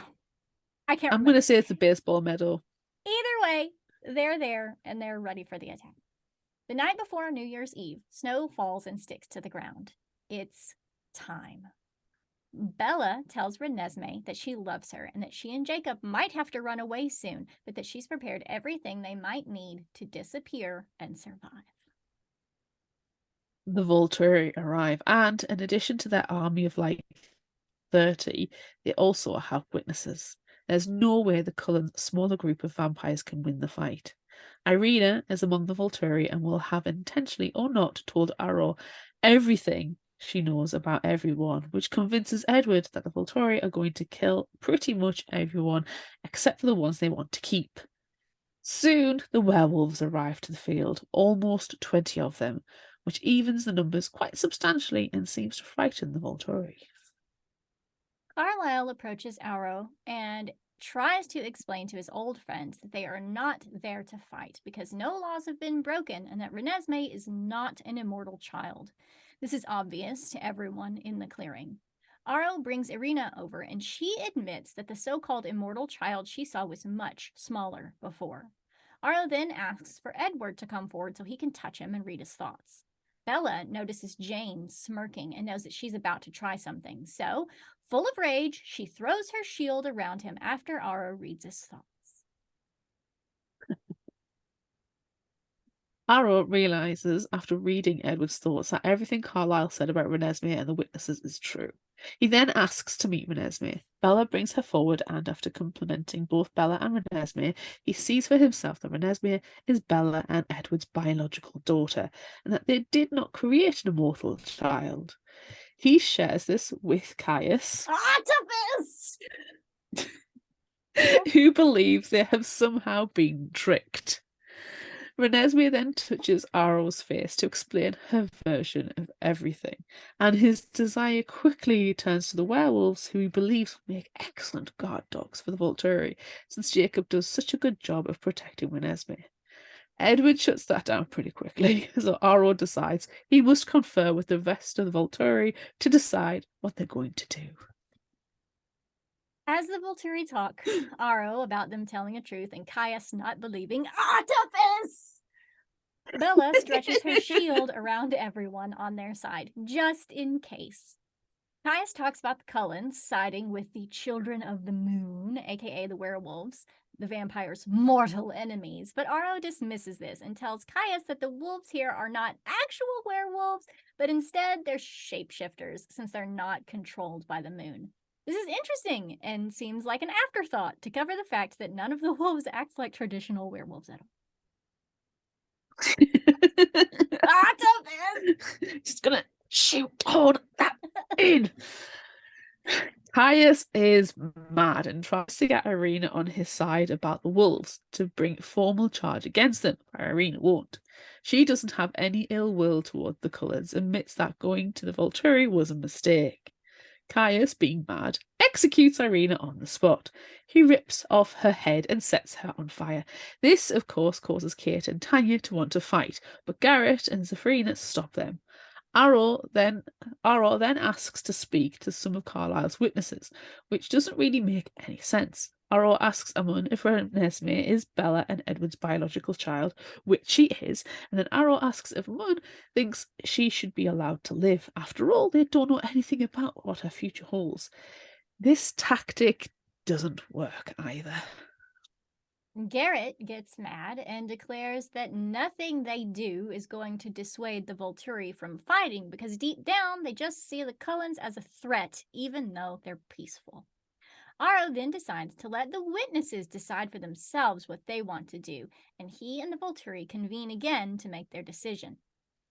Bella obviously knows that the Volturi are going to fight, so she tells Renesmee to run away with Jacob when that happens. Edward leans over and tells them he loves them, calls Jacob his brother's son, and tells his daughter goodbye. No. Bella suddenly feels a weird fluttering against her shield and knows that Jane and Alex are trying to use her powers against them, while Aro and Caius continue to talk. Apparently, this is what they always do with any judgment they make. While they chat, Alec takes away everyone's feelings and Jane tortures them into submission. Everyone starts divvying up who they're going to fight, but then Aro tries, probably realising that something is going on with Bella's shield and Jane and Alec's abilities, to convince everyone with powers on the Cullen side to join the Volturi. Ah, dog. No. He finally says they would leave in peace if they could just determine Renesmee's future. Who should arrive then but Alice? She Yay! brings with her Jasper and some other vampires. Alice introduces one of them as Nawel and his aunt, Weelin. It turns out that Nawel is half human, half vampire, just like Renesmee. He explains that, like with Bella and Edward, he was conceived from a vampire father and a human mother, but his mother did not survive his birth. He also says that he has 3 sisters, and his father is out now creating more hybrids, and that he turned his aunt into a vampire. His bite has the power to do that, but his sisters do not. This is all very intriguing, as is the fact that Nawel reached physical and mental maturity just 7 years after his birth, and that he is more than 100 years old. Now that the Volturi have evidence that Renesmee poses no threat, they decide to leave, perhaps to go after Nawel's father. Everyone celebrates the Volturi's departure, but they all vow that if they should return for any reason, they would band together again to stop them. Not much later, all the visiting vampires leave, except for Garrett, who stays with the Denali's, and Nawel and Weilin, who want to know more about Renesmee, probably because Renesmee is the only other hybrid he's ever met that isn't his sister. Nah, dog. She's already spoken for, in a creepy way. Later, after everything is settled down, Bella reveals to Edward that she has done more practicing with her shield than what she was able to do in the clearing. She removes her shield from herself completely, allowing Edward to finally be able to read her mind. She shows him every memory that she has ever had of him and how much she loves him. Everyone lives happily ever after that.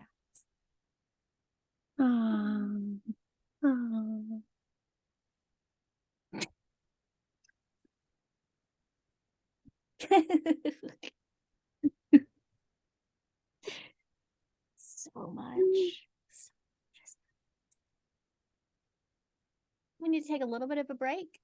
You can listen to a promo for another show. And, maybe you can go and watch that video that I made again, just in case you need to do that. And then we'll come back.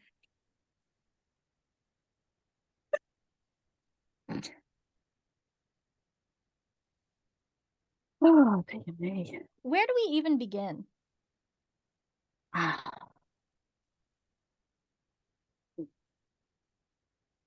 have no idea.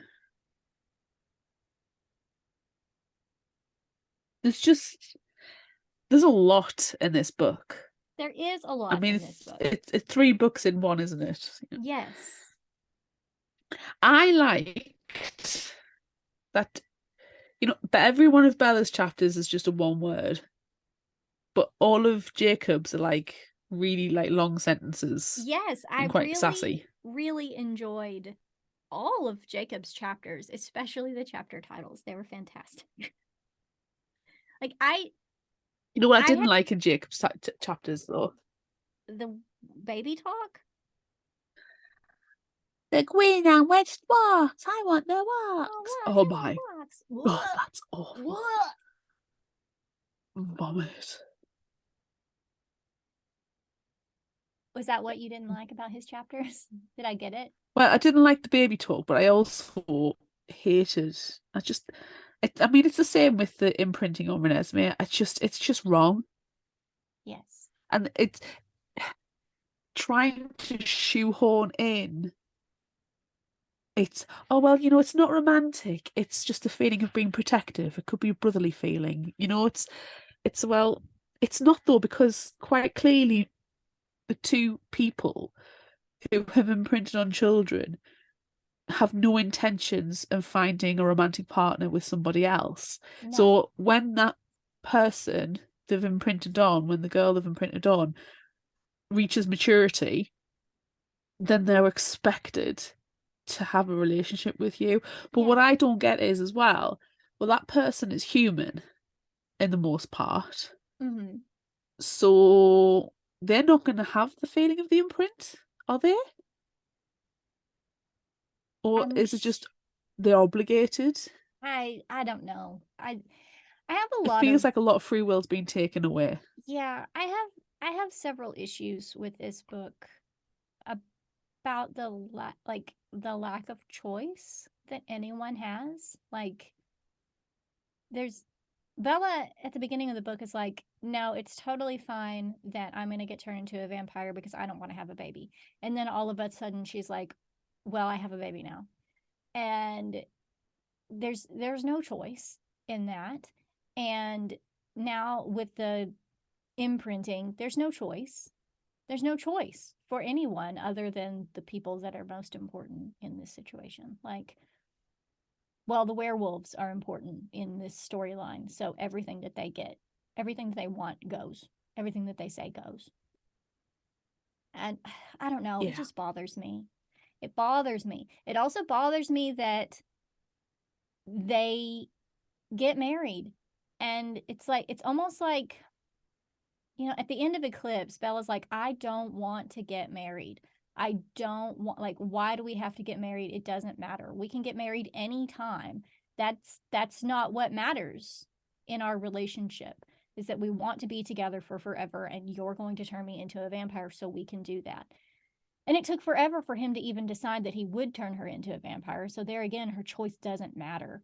And the fact that she doesn't want to get married doesn't matter. And then she ends up getting married, and then they have sex. And all she wants to do while they're on their honeymoon is have sex. And he's like, nah, I don't want to do that. And then they do. And I don't know. It's problematic. The entire thing is problematic. Oh, completely. And when she is pregnant and Edward's just desperate to get the fetus out of her, desperate to abort her, trying to persuade her so much and using other people to also persuade her to have an abortion. But at least, I suppose, I mean, he was just a total jerk. But I say respect, but it isn't respect. He didn't just force her, use his strength and use his family to force an abortion on her. He didn't do that. He just Yeah. was trying to be a bit more manipulative about it, which isn't Yeah, any I better. guess.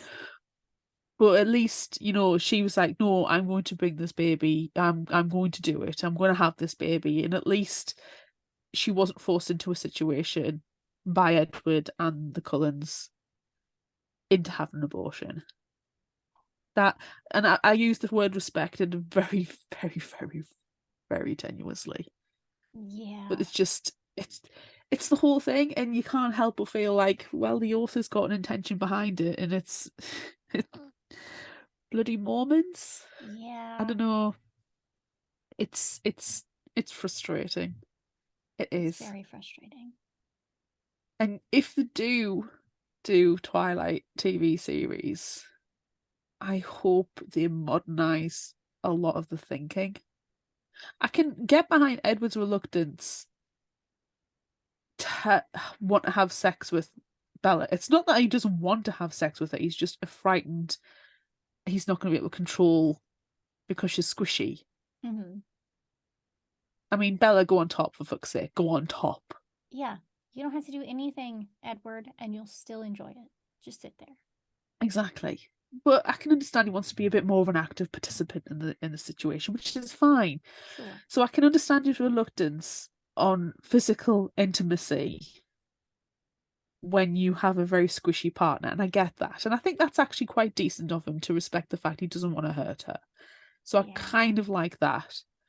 But there is so much, as we've talked about throughout the entire series together and with the Vampire Book Club, there's so much gaslighting. It's so much disrespect. Nobody listens to what Bella wants Yeah. at all. And it's just so frustrating. Do you know what now I've just Yeah. thought of, though? I know that we're always like, just let Bella get on top, but can we also not respect Edward's decision to not want to have sex? Oh, exactly. Because not everyone wants to do that all the time. So No. it's just all They need to have a problematic. compromise. They They need to have a do. conversation, but they don't. This is the thing. They don't talk. It's what we always say: communication. Yeah. So what really frustrated me, and it's in the book, it's in the movie, where they've had the first night of sex. Bella's like blissed out. She's totally happy. She's covered in feathers and like, what the hell is going on? Oh my God, I feel great. And Mm-hmm. Edward's like broody and moody, being a very stereotypical vampire.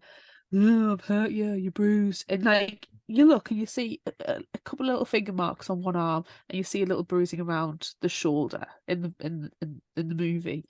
And yeah, okay, that sucks that you got hurt. It really, really does. But she's like, I don't feel this. This is fine. I'm great. Let's go again. I'm ready for round 3, 4. Come on, let's do this. And he's like, no, no, I've hurt you, and just walks away. And it's like, no, actually, sit down, have a conversation, say, right, well, this is what happened. And yeah, it's going to take some of the sexiness and the romance out of it, but you might need to have it then a logistical conversation on how you can then go have sex. You've done it once, you've seen what damage can be done to person in place because that poor bedroom got absolutely decimated. Then talk about it. Let's say, okay, well, we'll try again, but in a couple of days' time, when the bruising's gone down, we'll see how we can make it work. And then it's kind of like it's respecting each other's decisions and each other's bodies. But they don't talk, they No, don't we don't. communicate. We don't have mutual respect for anyone or anything. It's so frustrating. Yeah. I have a question. Not talking about that Yes. situation anymore for right now. Okay. You know when Jacob goes to tell Smoking Hot Billy Burke / Charlie about Bella being different? First off, Yeah. Alice knows that happened, even though she can't see anyone's futures where werewolves are involved. So that's Well, it's questionable. not just that, is it? No. What's also questionable about this is that in Twilight, in New Moon, Jacob could not tell Bella that he's a werewolf or anything about the pack, anything. He couldn't tell her. He was physically unable to. And I know that it was, Sam like imposing that, but it's a thing. It's a thing that they're not allowed to tell anyone who's not involved with the pack, who's not imprinted, whatever, about them being werewolves. But Jacob just like can transform in front of Charlie. Is it because he's double werewolf alpha? Or is it because Stephenie Meyer forgot? Probably both. Probably both. Also, Charlie now is embroiled within the entire universe because he's seeing Sue Clearwater, who knows all about werewolves. Yeah, but that doesn't matter because So she's not a werewolf. They're just dating. true, but it might be that, that relationship means that he's then within the Quileate boundaries of Circle of having this trust. knowledge, the circle of trust, yes. But it's a tenuous circle of trust. It's very tenuous. I really just I mean,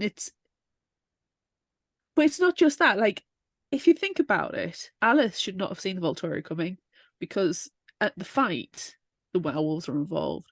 Jacob is so now entwined with the Cullens family because of Renesmee. She should not see anything to do with the Cullens, or at least with Jacob, with Edward, with Bella, and with Renesmee. She shouldn't see any of that. No. It's bad. I'm going to say it's bad writing and inconsistency on the author's part because it's not carried through. No, it's very frustrating because that was very important earlier in New Moon, especially because we see Alice see Bella jump off the cliff and then poof, she just is gone because she's pulled out of the ocean by a werewolf. So it's very, very important that you can't see stuff when werewolves are involved. And now it just doesn't matter at all. I don't know if the other side is it's not the fact that, I mean, they're not proper werewolves, the shifters, but that's by the by, or if it's the fact that because Jacob has left Sam's pack and he is formed a bond with the Cullens, it's kind of like a loophole. That's weak. But it's, again, tenuous, tenuous, tenuous. Yeah. It's frustrating. Because even in watching the movie at the end, there's Alice has a vision of the future, and it's Jacob with Renesmee, older Renesmee, and the beach, and Edward and Bella are there, and it's like, well, no, Jacob's a werewolf, and you wouldn't be able to see that, so you wouldn't know that in 6 months' time. This is a happy future. It's frustrating. It's just frustrating, and I think it's just bad writing. It is. It's really hard for us, I think, to do deep dives into these things and to really, really think about them because then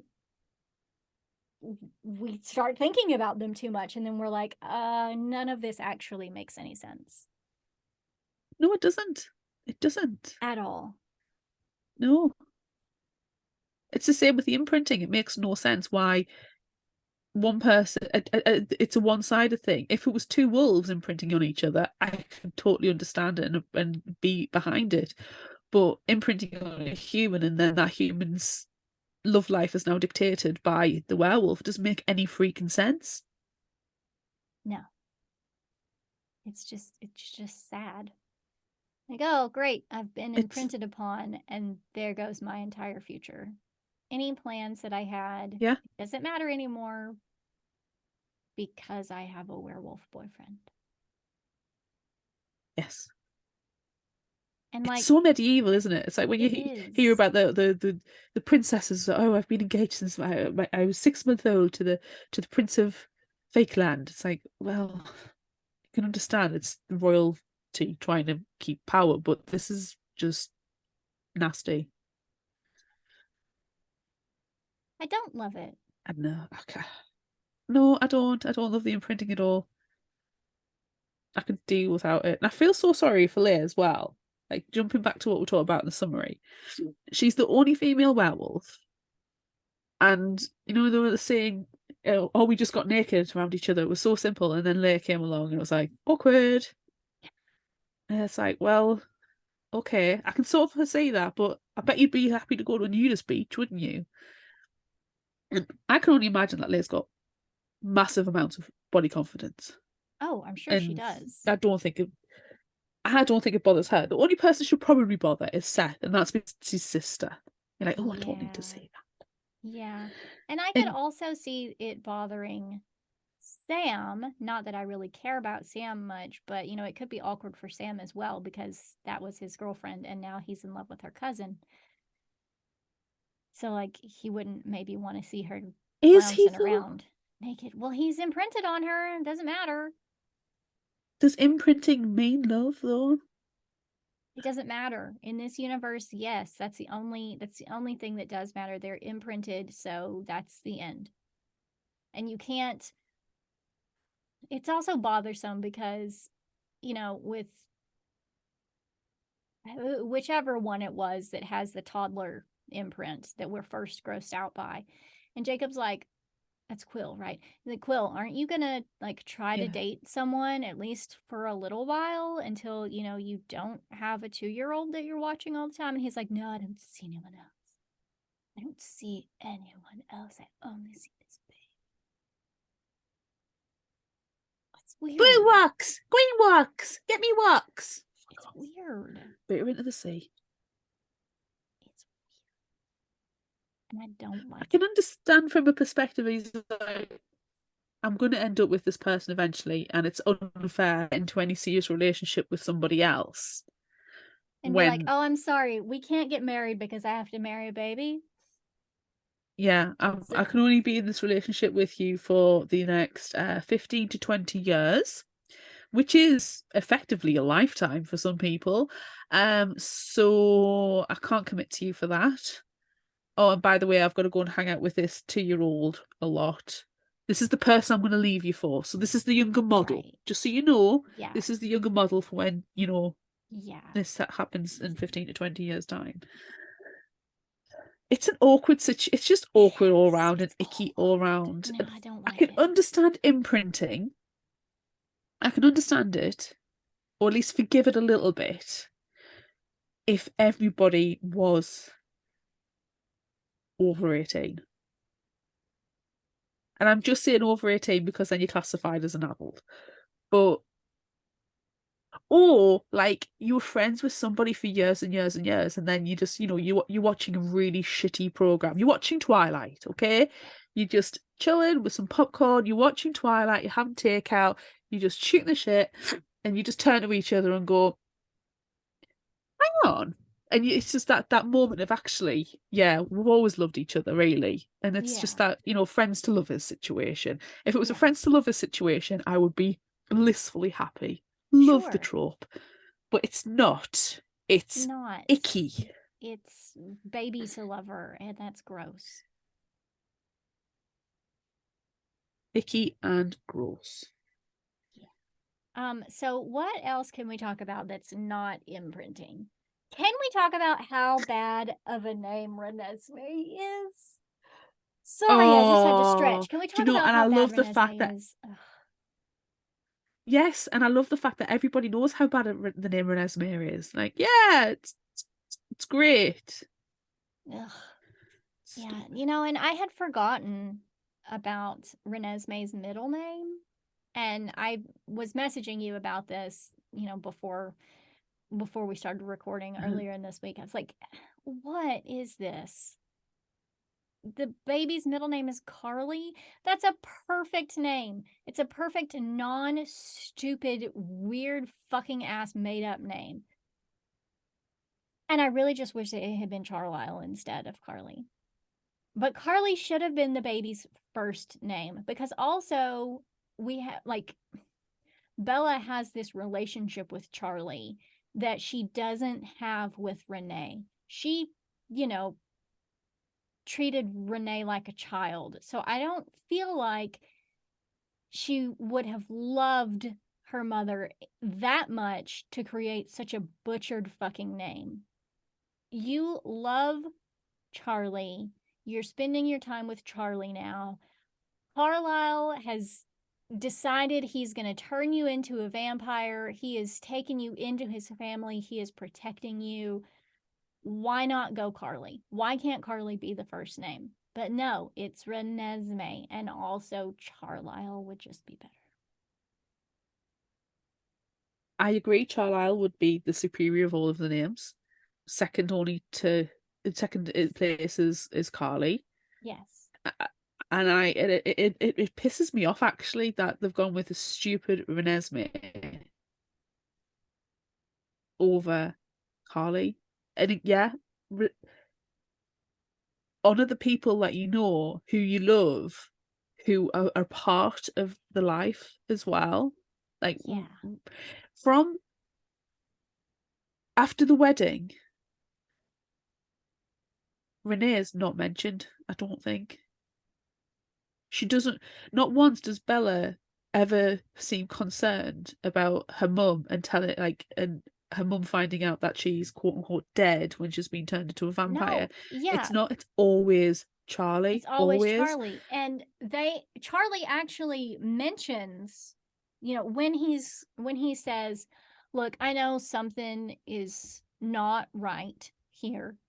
You're not telling me the whole truth, but you say it's to keep everyone safe, and that's fine, so I'm just going to go along with it.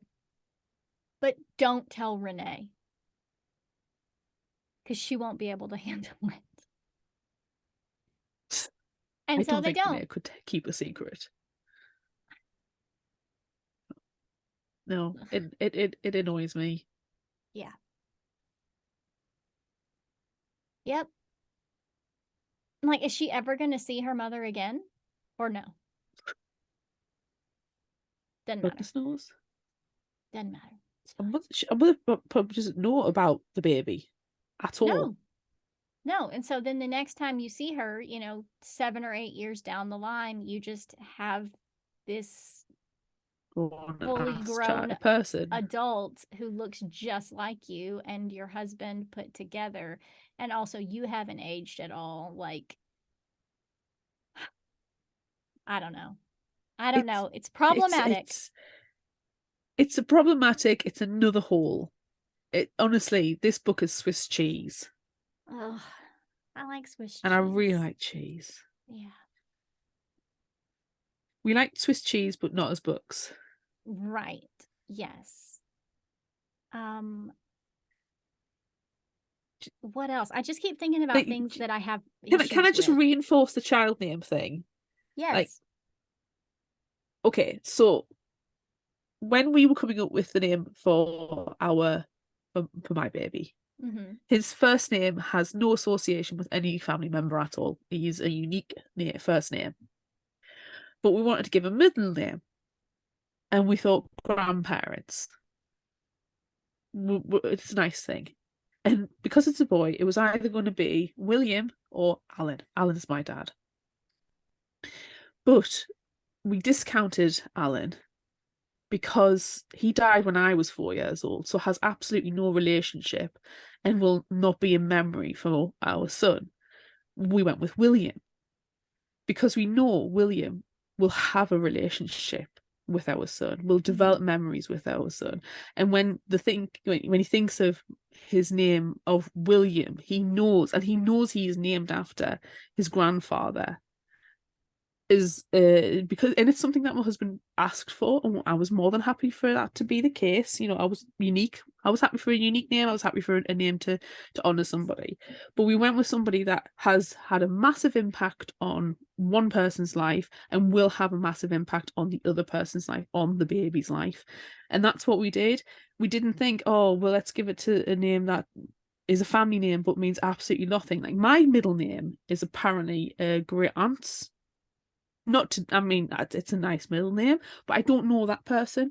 So I might be named after somebody, but it doesn't mean anything to me in those terms. And I think that's the same with Renee. Esme will have an impact on Renesmee, but Renee won't. So if you were going to name after one of the grandmothers, quote unquote, why couldn't it have just been Esme? Or And a play on Esme? Even if you wanted to include Renee, well, why don't you just spell Esme differently with the two E's and the apostrophe, like Renee is spelled, because it would make the same sound. So why don't you just spell Esme differently? And well, there you go. There's Renee thrown in there as well. We'll just have Renee, Esme. Harley, just Renee, name, Esme, Cullen. just name the baby Esme. I mean, yes, Esme, Renee, Alice, Rosalie, Charlie, Emmett, Jasper, Okay, Carlisle, scrap it all. Edward, Scrap it all. Cullen. Change your surname to Awesome and name your child Totally, and then you've got a child called Totally Awesome, and there you go, done, That's it. sorted, That's all you totally need. unique. It's perfect. Yes. And then you can have another one and call it Frickin', and it'll be totally and frickin' awesome. Yeah, it's great. I love it. Right, moving on, because I can't even. I just keep thinking about all these stupid things that bother me, and I can't like make myself think of anything that I actually liked about this book. Can I tell you something that did bother me then? Yes. You know how Jacob's always like when Jacob's always going on about the bloodsuckers. Discussing bloodsuckers, discussing. And then when Bella's pregnant and she starts to drink the blood and feels better for it, he's totally grossed out, has to leave the room. Yuck, it's disgusting.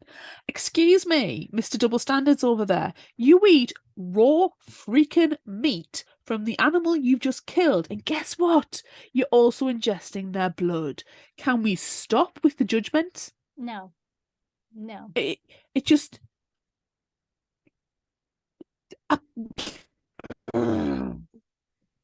Flames. Flames. So many flames. Yeah. I don't know. It's frustrating. Okay. I will tell you something that I did like, and you What? forget Yes. that Lee Pace is in the movie. I know. Lee I love Pace. him. I know. I love him so much. That's actually what I was just about to talk about. Not necessarily Lee Pace, but I really enjoyed all of the additional vampires that came to witness for the Cullens. Like, where are all these people? Where have they been for the rest of the story? Can they not have just been hanging out the whole time? Yeah. Let's go wider than folks. Garrett is my favorite, like of the Yes. extra vampires that comes Yes. visiting. I love Garrett. Same. The redcoats are coming. The redcoats are coming. Oh no, I hate that because hold on. I added that into the quotes later. The redcoats are coming, the redcoats are coming, he says, right? Excuse me, let me Something get like down that, and yeah. find it. Like, we're not supposed to know what he's talking about. The redcoats are coming, the redcoats are coming. Garrett muttered mysteriously to himself and then chuckled once, is the quote. Like, we're not supposed to know what that means. I hate How it. is it mysterious? I don't know. How do you mutter something mysteriously? How do you mutter anything constantly? Mutter and murmur and grimace the entire time. It's just Enunciate, people. no, we can't. We can't enunciate. Yeah, so that bothered me. He's supposed to have like some secret mysterious past, but he says literally the redcoats are coming, the redcoats are coming. Like, we all know what that means. It's not And secret. in the movie, It's not he's mysterious. basically no, and it's not at all in the movie because they just say, "Oh, he was a patriot." Carlisle met him back in the war. He's a patriot, and he even blatantly says the first thing he says, like, "I hated the British invasion the first time. The second time's just as bad." And they're like, "Oh, but what about the Beatles?"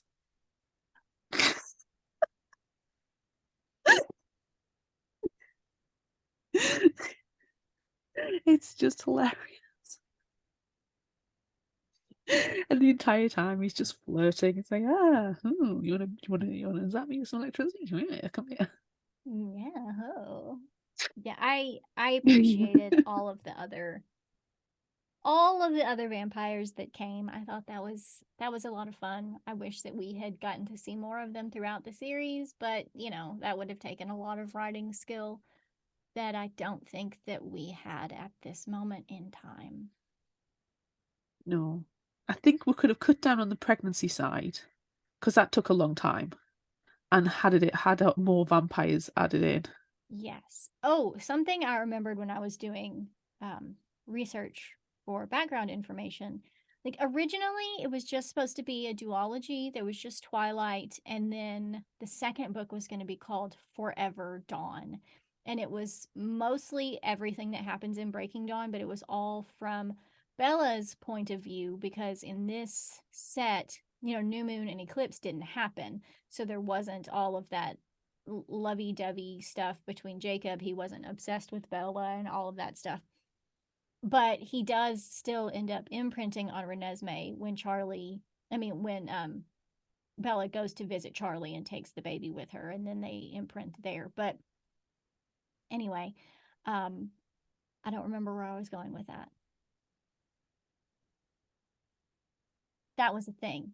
That was a thing. Rewriting it to no, Breaking Dawn. yes. Okay, so then what I was reading about that is that there was more of the pregnancy because there wasn't a section from Jacob's point of view. So all of that part while Jacob is seeing it happen in the background while he's running around with Leah and Seth, that was all pregnancy chapters. Ugh. And there was a lot more of it. Ugh. I know. Ugh. I didn't like the birth bit purely because I had a C-section and it was my birthing was traumatic. It was very painful. My contractions were literally on top of each other. Did a vampire bite open your vampire placenta? No, but I think I probably would have appreciated it because it took 45 minutes and 5 attempts to get the epidural in. That was difficult. I think I drew blood on the poor midwife because I was literally grabbing onto her arm. The pain was just so intense because it was literally on top of each other, and the baby was spine to spine, so the pain was even more intense. It was not pleasant at all. I did not enjoy. Would not recommend. Take all the drugs. All the drugs. If you're gonna do it, all the drugs. Let's say, or just don't have a baby at all. Yeah, there are your two options. Have it and all the drugs, or don't have it. Yeah. And all the drugs. I'm pleased with my life choices. You should be. Yeah. Positive life choices. Yeah. And you should always respect other people's life choices. Yes, you should, definitely. 100%. Exactly. Okay, can we talk a little bit about the movie now? I know we've dipped and dived in a bit more, but yes, I do enjoy this as a book, but the movies are better. Yeah. I said it. I own it. I said it. I own it. You said it. Right. Alice has a freaking craft room. I don't recall Alice's craft room. I need to watch it again, apparently. You do. So in part 1, where Bella is getting dressed for the wedding, you see there's like a board in the background. It's just got lots of little people, like statue things on, and it looks like almost color or material samples. And then there's a giant pair of scissors. So I can only imagine she's got like full-on haberdashery kind of thing going on in there. I'm sure she does. It's also the same room where Bella in part 2 goes to get the backpack to put the money and the letters and stuff, where in the book she gets a backpack from her wardrobe, a cute little black backpack. Right. This one's a very utilitarian backpack, which Alice would not have a utilitarian backpack. I'm quite sure that would have been in Jasper's wardrobe. Right. So it could just be that's their bedroom. It's Alice and Jasper's bedroom, but I honestly, my belief is it's Alice's craft room, because you cannot tell me somebody who's so into fashion and interior design and decor will not have a craft room. So Alice, I'm making it canon, has a craft room. Yes, I think that is very exciting. Very exciting. Okay, So I want to talk about something from the movie, and it's one of my most favorite memories, one of my most favorite stories that I will carry with me forever and always. My mom and I went to watch all of these movies at midnight because that's when they were, back in time where they did midnight movie releases. And so when it came time for this one, we were there together watching the movie, and we know at the end of Breaking Dawn, the book, they pretty much just shake hands and walk away, and there's no fighting, there's nothing exciting at all, and it just ends and they walk away. But in order to spice it up a little bit in the movies to make people go, or to make people not go, oh, why did I just sit here for 2.5 hours while nothing happened? They decided to bring Alice in earlier and kind of show Aro and the rest of the Volturi what would happen if they tried to fight, which makes it such a better ending. It makes it so much better. But when you're watching the movie for the first time, you don't realize that's what is happening. In the scene where they rip off Carlisle's head and throw it across the field, the entire movie theater that I was in, everyone went, except for my mother, who screamed, "What the fuck?" It's my most favorite memory of my mother screaming, "What the fuck?" at the top of her lungs in the completely silent movie theater. I love it so much. That is amazing. I love that. That is So good. brilliant. It was so good. It's one of my favorite I love memories. that so much.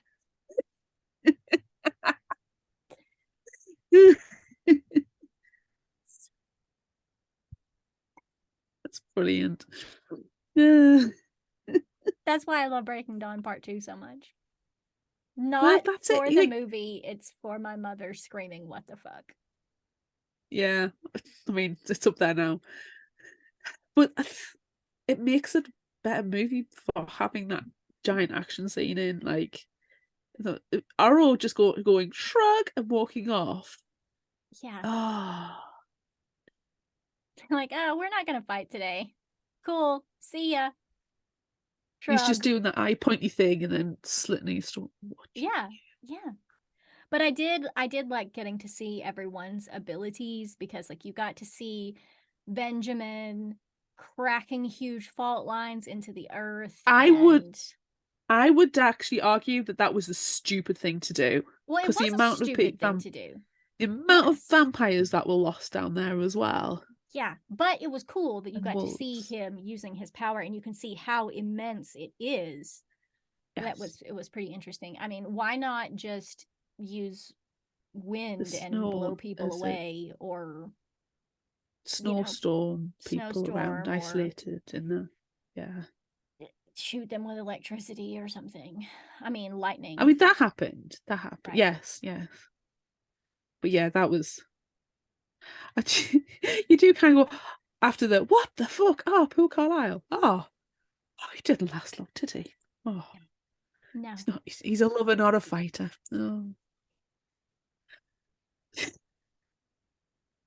That's something else too that I was reading it when gathering information for my initial thoughts. Like, there were some people who asked, "Why did you make it end that way, where literally nothing happened?" And she said that she did that because she wanted it to be a happy ending, and that if she actually did make them fight, that literally 90% of them would die, like on both Well, sides. It wouldn't work. And it's true, because there were good fighters on both sides, and everyone probably would have died. But you know how I feel about people dying in books. Like, it's gonna happen. It's gotta happen. no, I completely agree, and it I think it was the right decision that they walk away, but I also think the way that the movie did it was better, where Alice shows them what would have happened. Because I'm not saying that you have to have action in a movie, but you've literally spent the entire, especially with the part two, with Breaking Dawn Part 2, you've spent the entire time waiting for the Volturi to arrive and waiting for this big fight, knowing this big fight's going to happen. So in the book terms, it's book 3 in it. Yes. And nothing happens, and it's kind of like it's a bit of a wet fart. Yeah. It's a letdown.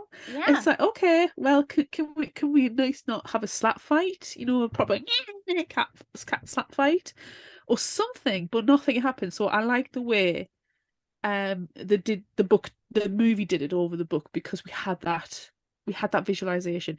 But I don't think Stephenie Meyer is a strong enough writer to have been able to have actually put that fight into words. Yeah, I don't think so. I love this series, but I understand the truth about the series and the author's capabilities. Yes.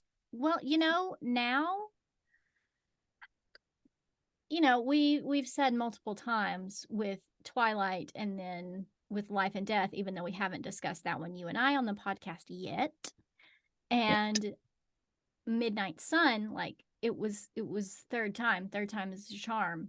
She's written this world so many times that maybe now, if she were to go back and write it again, it would be much better. Yes, I think she needs to. The craft's been practiced a bit. Yes. Yeah. I need to tell you one of my favorite scenes in the Breaking Dawn movies, and please. It's an after credit scene from part 1. So I love the after credits. And it's okay. So there's build up to it. Okay, so I'm watching it with my husband, who does not like the series at all, but he has graciously watched it with me. It helps when you have only one TV in the house. And you know the end of part 1, and it ends with Bella's eyes opening red. Yes. He argues that that is a perfect ending. They did not need to do part 2. And I said, well, what about the Volturi? He went, people at this point have forgotten completely that the Volturi even exist. So you could have just not bothered and there would have been no problem. Like all of the loose threads that were possibly there did not need to be done. He went, you did not need to have the scary Renesmee bot come in part 2. You didn't have to have her at all.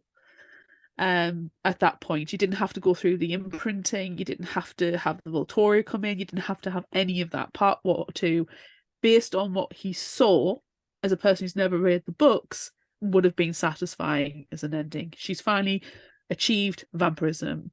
Yes. That's it. I was like, okay, I understand that. And then the credits start going. And then it cuts to a little scene in Volterra. And it's a very nervous human walking towards Aro. And it's about 3 of them. And she hands over a piece of paper. And he looks at it. And he's just like, the spelling. So it's Carlisle with an S.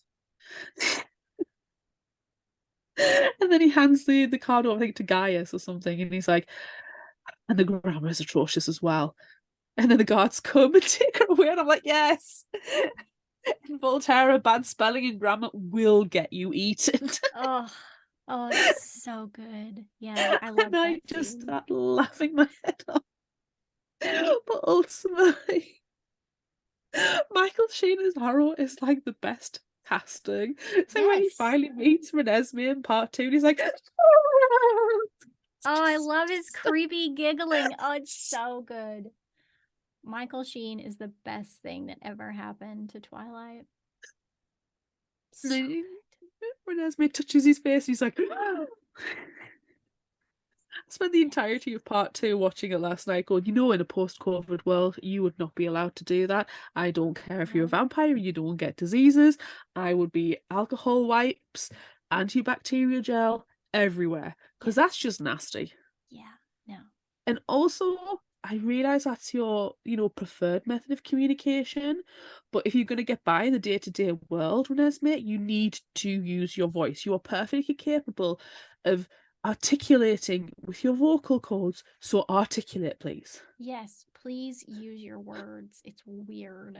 Especially, I mean, I know that you're literally like 3.5 weeks old and you're already grown into, a 6-year-old stature. It's gross. You need to use your words. Stop touching people. You can speak in complete sentences with correct grammar and spelling, so you need to. Yes. It's weird. It's weird.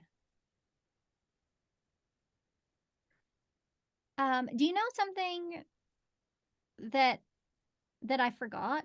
And I guess I will have to say that it is my surprise, I guess. I forgot that Noel at the end, I forgot that he was venomous and that the entire reason that the Volturi left was to go after his incubus father. Yeah, I hadn't remembered that either. I hadn't remembered you had siblings either. You had sisters.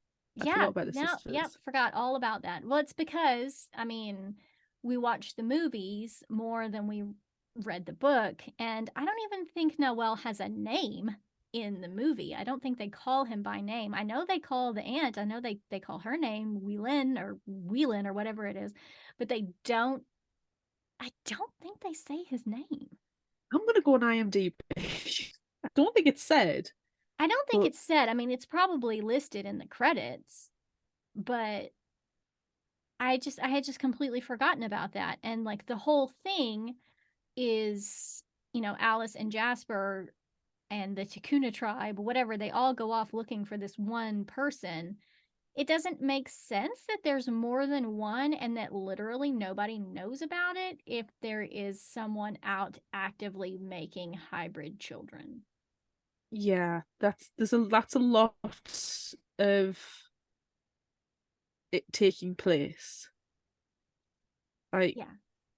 it's it does kind of make me think: is there another group other than the Volturi that might have more dominion over the South America? Maybe that we just don't know about. It doesn't exist Okay, so in I've just checked text. IMDb as well, and he is credited as being Owl. Yeah. Whether or not it's said, I I don't cannot think remember. that they say his name.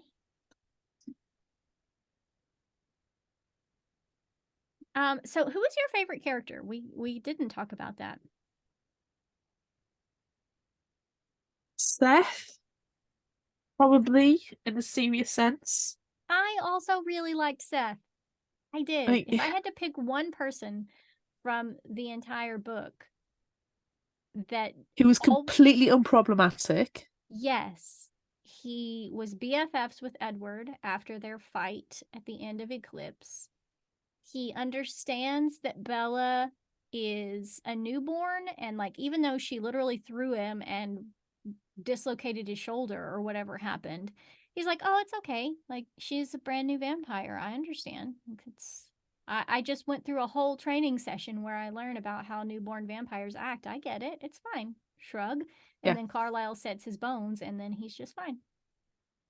yeah. He's the only one who seems to have any compassion for anybody, like for everybody. He's just a genuinely nice guy. Yeah.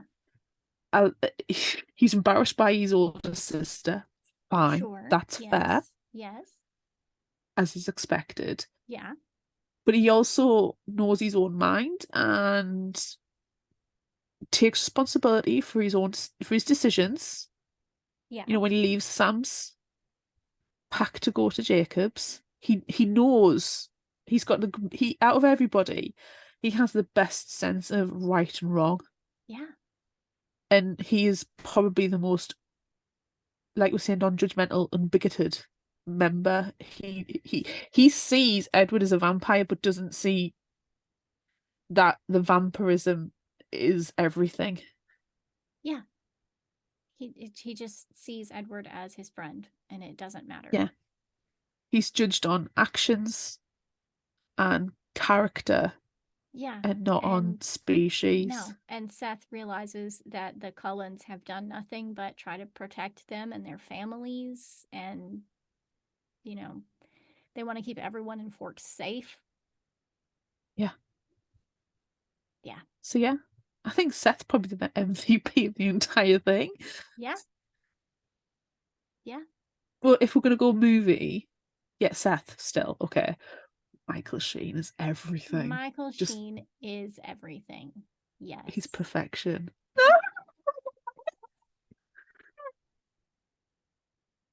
Yeah. It's just Also, I he was mean, given a brief and he camped it up. yes. Also, like, as much as I hate him and he looks weird, Jamie Campbell Bower as Caius at the end, like, and just his line, his octopus line, I just love it. I love it so much. And he looks weird, but he's weird looking anyway. And I don't know. I just appreciate it. There's so many like names in this book. You know, we were talking earlier about Lee Pace being in it. Like Lee Pace is kind of a big deal now, you know? And Michael Sheen is huge. Well, that's it. So everybody's it's like a starting point for a lot of them. Oh, Remy Malik is in it as well. He Yes. plays Benjamin. Yes. God, I love him too. He's amazing. Um, and you know what I just love? Can I just say his name out loud? Seth's real name is Boo Boo Stewart. His name is Boo Boo. Oh God, yes. Yeah. Ah, good. So good.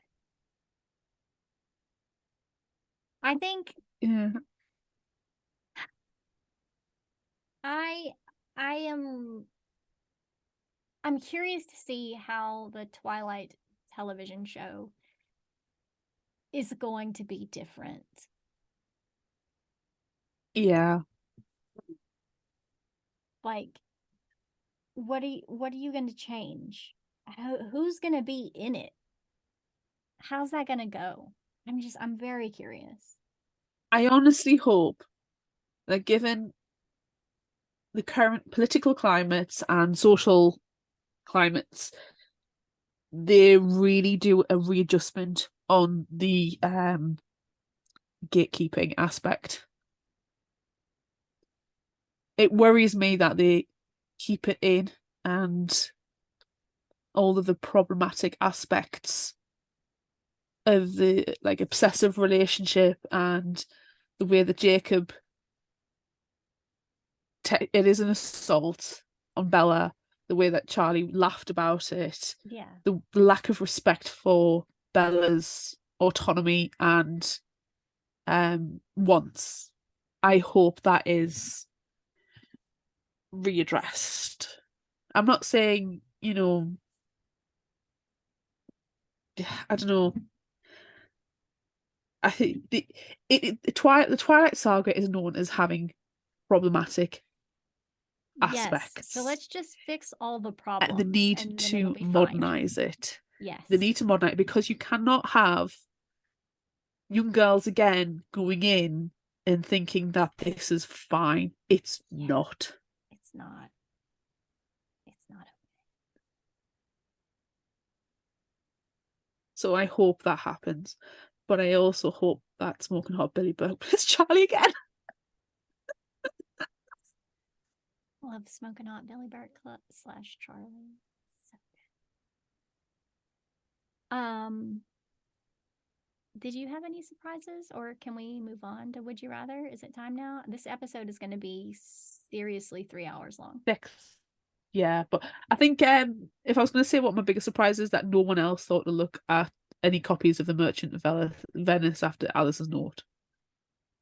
Like, why would you leave a note on a book cover and not follow up with that? It's like nobody else apart from Bella. I best go and check to see where this really. You're all intelligent people. Yeah, especially with Alice having her craft room. You know, she's got her own hand created stationery. Oh, So, she's got like an entire closet of stationery. yeah, and she's got like a collection of cool calligraphy pens and all of this stuff. Yes. So why would she rip the copyright page from the Merchant of Venice? Why would that even?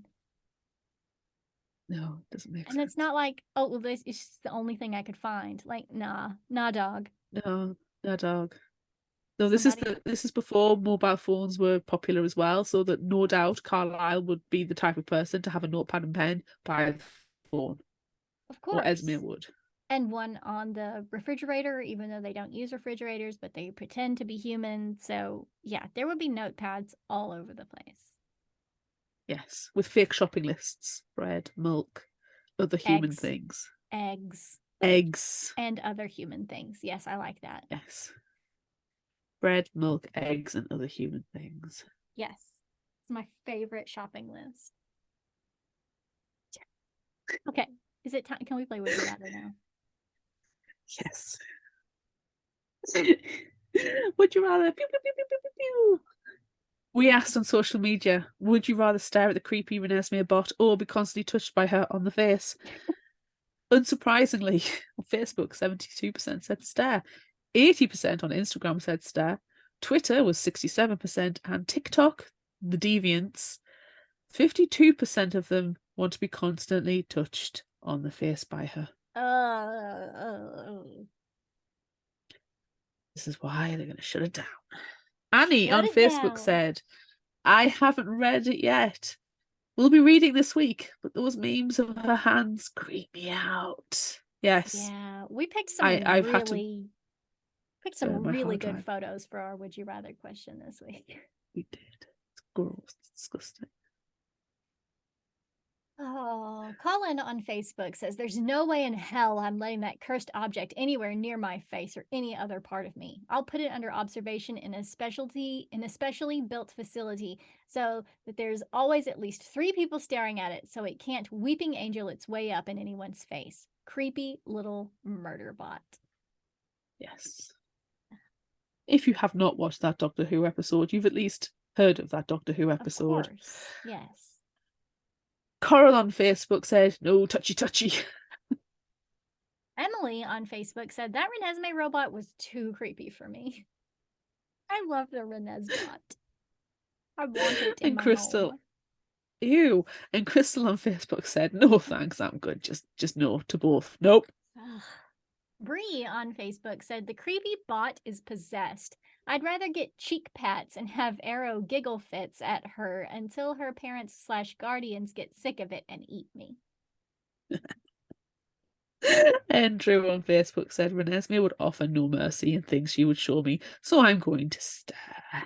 Now, see, my favorite part is that you called her Renesmee. However, Drew referred to her as Rotisserie because the name is so bad. And then Drew Spell check, yay! And then Drew later also commented on Twitter and called her Chuckesme. I just love how Drew refuses to call Renesmee by her real name. It's a disgusting name. Sorry to anybody called Renesmee. Is anybody called Renesmee? I mean, if they are now, it's because of Twilight, and that's just gross. Terrible. Although, that reminds me, I met a kiddo in the library the other day who's called Finnick after Finnick Odair in the Hunger Games, and I can respect that because Sam Claflin is beautiful and Finnick was a very good character. Anyway, at Ashley Do Lock. you want some Renesmee name popularity facts? Oh no. Yeah, I guess so. 2023, so 528. It's up 188 I am gonna in have the to US be population. I'm gonna have to be excited to learn those statistics after I edit the episode and listen to it because I couldn't understand anything that you said. Your video stopped. These statistics are freaking scary, but basically the name is growing in popularity. No. There's a graph. No. Ugh. At Ashy Lucky on Twitter said, ew, stare, please. I don't even want to be constantly touched by my own kids, and they're adorable and only creepy in a creative way.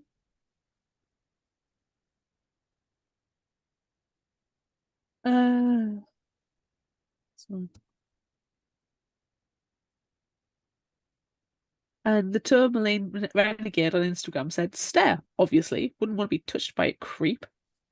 Which is fair. We had a couple of comments from the library as well, and they both also went with staring. One says neither option is good, but at least I won't have to have something touching me.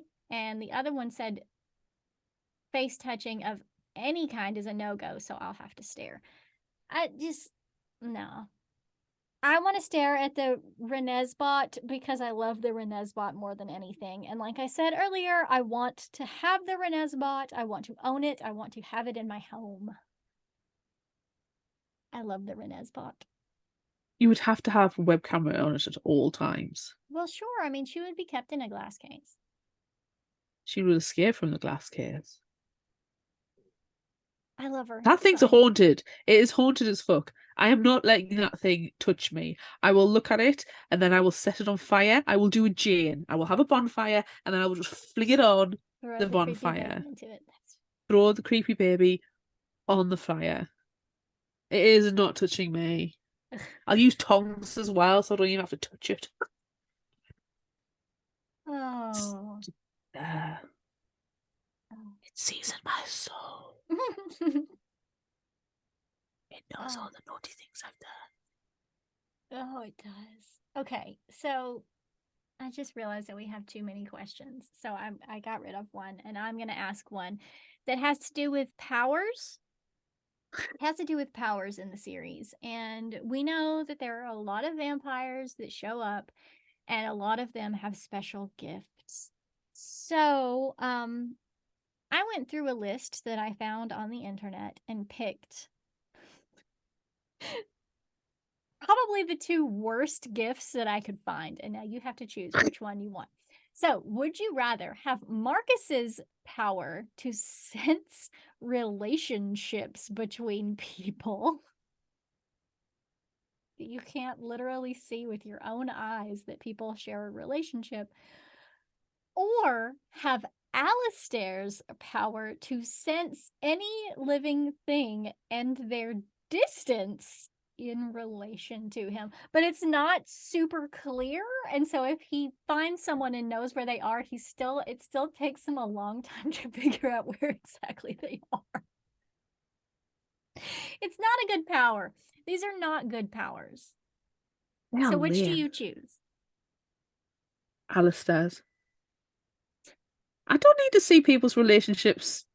You know, the only time that is interesting is when you're like, oh, there's something between you two. You just turned into this great big drama.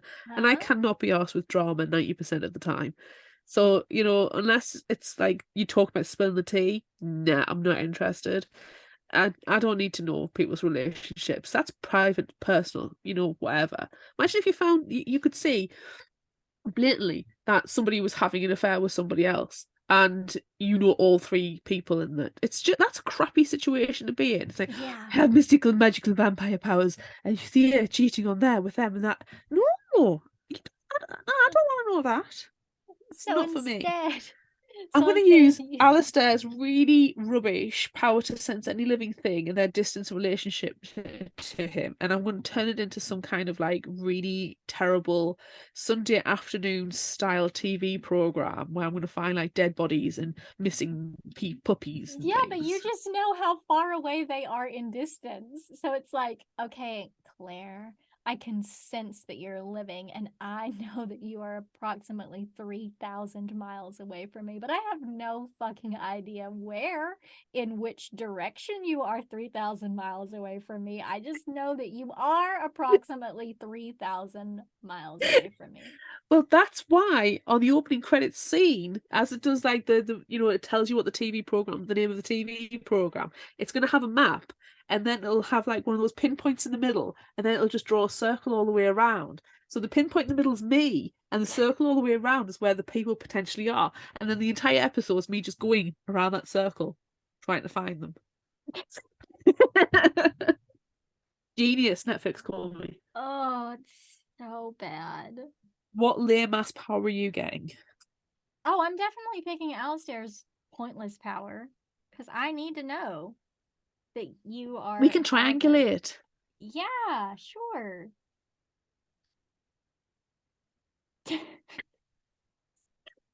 Bad. It's Bad. terrible. Oh, let's just move on. Well, now I want to see exactly approximately how many miles you are from me. It's important. And But while you Google that, I don't have the ability to know. would you rather be in Jacob's pack or Sam's pack? Um, I I think I would rather be in Jacob's pack. Um, I feel like Sam has a little bit too much control over his pack, and I don't want that. I mean, he made them like bow down to him. I don't want that. So I'm gonna side with Jacob. I'm going to go on Jacob's pack as well, just because that's where Seth is, and it means that you can pal around with Seth for a bit. Right, yeah. Yes, I think that is, yeah, we can be BFFs with Seth. We can not have to bow down to Sam and his weirdness and the weird thing with Leah and Emily and everybody imprinting on the children. I don't want to be involved in any of that. So, yeah, Yeah, Jacob, Jacob, yeah. taking Jacob. Okay. Oh Speaking of no. Jacob, speaking of Oh Jacob, no. I have a secret question. It is perhaps my favorite would you rather question that I have ever asked in the history of Would You Rather, in the history of Fictional Hangover. It's gonna be awful. Ugh, I'm not gonna want to answer this, am I? No. Would you rather your best friend explain why it's not like that about sexually liking your baby? Or your best friend take off all his clothes in front of your dad and show him his dick, both human and wolf? Easy, best friend, take off his clothes in front of your dad and show him his dick, both human and wolf, because both people in that situation are grown ass adults. The first half is just becking nasty, and if that situation happened, I would not have a best friend who was alive, and I would be in jail for murder. Or no court in this world would convict me for that. There you go.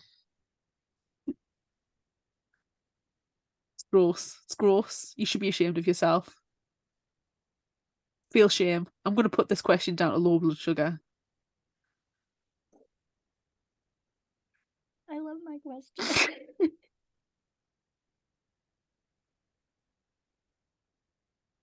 There was no excuse for this question. No excuse. You should feel shame. I think it's perfectly reasonable question. Uh-huh. We'll let the Court of Vampire Book Club decide. It's fine. It's fine. Um, I don't know how I feel about just whipping dicks out and showing them to people, though. Whipping dicks. I mean, I feel like that's more sexually inappropriate because you've physically taken your physical dick out of your pants and shown it to someone. Whereas in the Renesmee situation, he just sexually likes your baby. He hasn't Oh, no, sexually ass- assaulted no, your baby. no. But with but with Smoking Hot Billy Burke / Charlie, he pulled his dick out. He took off his clothes, exposed his entire naked body to a man who did not want to see his entire naked body, and then turned into a wolf and probably showed around his wolf dangle dick to him as well. Nobody wants to see that many dicks. No. But we're also not involving children in this. Can we please just move on? This is a horrible question. Fine, it's fine. All of it's terrible. None of it should be done. But no, I can't even finish it. It's disgusting. I regret it. But I don't regret it, but I do regret it because it should never have been written in the first place. Yes. Let's keep that in mind. Did you ask? I'm too like, what the frick? I don't know if you answered.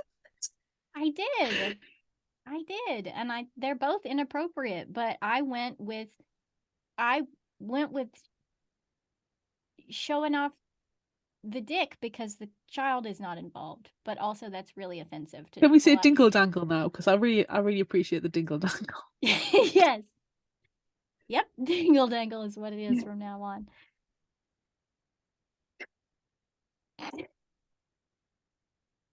What's your question? Is it worse than mine? Mine was based off the movie. So this is, I can't remember, I think this is actually after watching part one, and it was from a snide comment that the husband made. Okay. And to be fair, we're both making those comments all the way through. So Sure. it's not even really Twilight related. You are vengeance. Would you rather be Vigilante Edward or Vigilante Bruce Wayne? Well, obviously, I'm going to pick Edward because that's a vampire. That's the end of that question. Move on. Because vampire. But I do love how much eye makeup he wears as Bruce Wayne. And regardless, you're rich anyway. You've got True. a hidden identity. Yeah. I'm still going to go with... You're both affiliated with bats in some form or another. Yeah, I'm still going to go with Edward because vampire. True. I mean, I don't need to say anything other There's than no that, reason. so it's fine. There's no reason why we should ask, or we should have any trouble answering that question because vampire. Because vampire. Because vampire. Okay. Favorite final thought quote? Do you have any?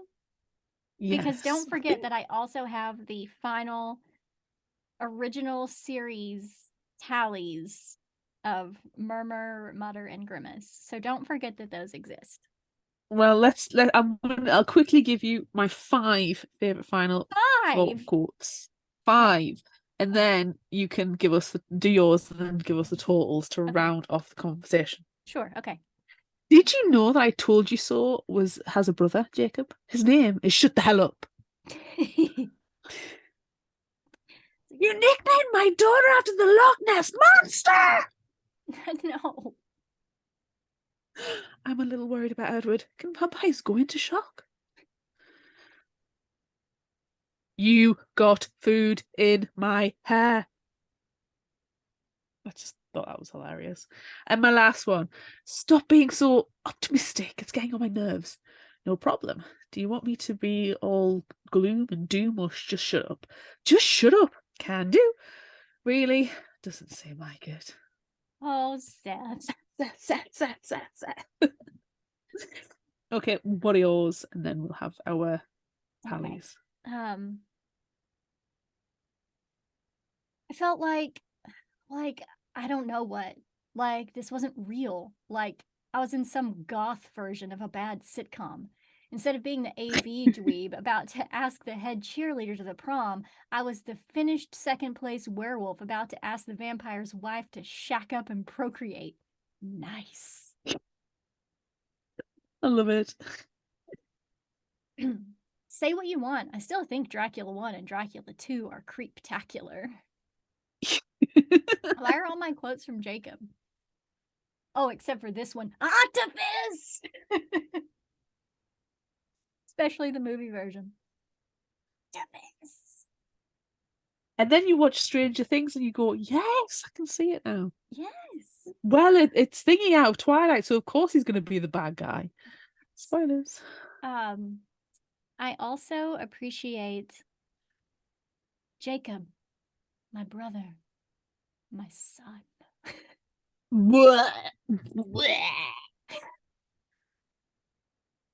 Is it too soon to start calling you dad? Ooh. Side eye. Ooh. Also, just to wrap it up and to segue into our next thing. Don't be afraid, I murmured. We belong together. So we have the final murmurs, mutters, and grimace totals. Yes, we have Drum roll, our please. total. Okay. So in this book, in Breaking Dawn, yes, we only grimaced 13 times. So the total, wow, that's amazing, for the original series is 77. Now, I feel like they were grimacing all over the place throughout the entire series, but it's only 77 grimaces. So interesting. mutter in this book. We muttered 59 times. So the total for the original series is 270 mutters. Oh my god, that's just nasty. Learn to enunciate, people. Jeez. It's going to get worse, isn't it? It's going to get worse. It is going to get worse. I can tell by your face. In Breaking Dawn, we murmured 111 times. Oh! Bringing the total for the original series to 282 murmurs. Freaking heck. That's terrible. That is terrible. That's terrible writing. It's not good. There are other words you can use other than murmur, but nope, murmur. That's awful. Thanks, I hate it. I thought you would. Right. Arrow, it's all right. Arrow will kill her for bad spelling and grammar and plot holes. It's fine. Okay, if you liked this, try this. What are you going to suggest? I actually found a vampire book. Oh, wow. That thus far is a standalone, and it only came out in March this year. Okay, fantastic. We love a good I'm trying to get standalone. Yes, I'm trying to get a collection of them, so we have vampire book club books. And it's called In Nightfall by Suzanne Young. Theo and her brother Marco threw the biggest party of the year and got caught. Their punishment? Leave Arizona to spend the summer with their grandmother in the rainy beachside town of Nightfall, Oregon. Population 846 souls. Can you see the tenuous link so far? The small town is cute when it's not raining, but their grandmother is superstitious and strangely antisocial. Upon their arrival, she lays out one house rule: always be home before dark. But Theo and Marco are determined to make the most of their summer, and on their first day they meet the enigmatic Minnow and her friends. Beautiful and charismatic, the girls have a magnetic pull that Theo and her brother can't resist. But Minnow and her friends are far from what they appear. And that one rule, Theo quickly realises she should have listened to her grandmother, because after dark something emerges in the nightfall, and it doesn't plan to let her leave. It was penned as like a Lost Boys, but with girls. Oh. Okay. I mean, it's vampires. I'll read it. Well, exactly, of course. But yeah, I was like, oh my god, that actually sounds really fun. So the one that I'm going to suggest, I'm surprised that we haven't suggested it already. In fact, I thought we did, but I searched our past vampire episodes and didn't see that we've actually talked about this one yet. So I'm going to suggest Crave by Nancy Wolfe. And my summary is not necessarily a summary. It's just a short description, but I got it from shereads.com. Grace is a mere mortal at the academy, struggling to find where she fits in among the factions. Jackson is a vampire who keeps to himself, and for good reason. He's hiding more than one deadly secret. But for Grace, his unapproachable attitude is intriguing. If she pursues him and the secrets he protects, it could spell disaster for everyone in this book. Like Twilight. Nice. Yeah. I can't believe we haven't talked about those because, the covers are very reminiscent of the Twilight covers, and there's at least 4 of them out now. I don't know if that's the end, but I mean, there's a ton of them. So I can't believe we haven't talked about them yet. But there it is. Yeah. It's probably one of these series where we've mentioned it, thought about it, but then something else is coming along. Yeah. Which is on par. I just checked as well. In Nightfall, I remember it being penned as something Lost Boys, but with girls. Mm-hmm. It's Buffy meets the Lost Boys with girls. Okay. Yes, on board. Yes. Yeah. I had to clarify that because it was bugging me. It's very important. It is. Do you have any new or indie spotlights this week? Yes, we do. So I found this one. It's called Our Own Unique Affliction. It's by Scott Moses, and it is out April 26th. So exceptionally new. New. In 18... as of recording, it hasn't even happened. Yes, but as of release date, it does happen. Is that right? I don't know what days of the week are. It doesn't matter. In 1831, young Alice Ann and her older sister, Hannah Grace, are turned into vampires by a drifter who kills their parents and flees, leaving the girls with only each other to lean on as they navigate a world they no longer belong in. Over the years, they develop some systems. To avoid detection, they keep a low profile and travel from city to city with human companions known as wranglers, who protect them during daylight. It's a simple enough existence, though Alice Ann finds her vampiric powers are not always a fair trade for the ability to walk in the sunshine. When one of their kind leaves a victim on the street with her throat torn out, Alice Ann must find the reckless, responsible vampire, and what she learns undoes everything she understands about the world. And that comes out on the day this fine podcast is released to your ear holes. That is amazing. Everyone, check it out. Do it. Do it. Okay. So that's it for this nearly 3-hour-long episode of Fictional Hangover. I'm Amanda. And I'm Claire. Join us next time as we discuss a much shorter book, Garlic and the Witch by Bree Paulson. We just loved Garlic and the Vampire so much. We had to talk about the next one.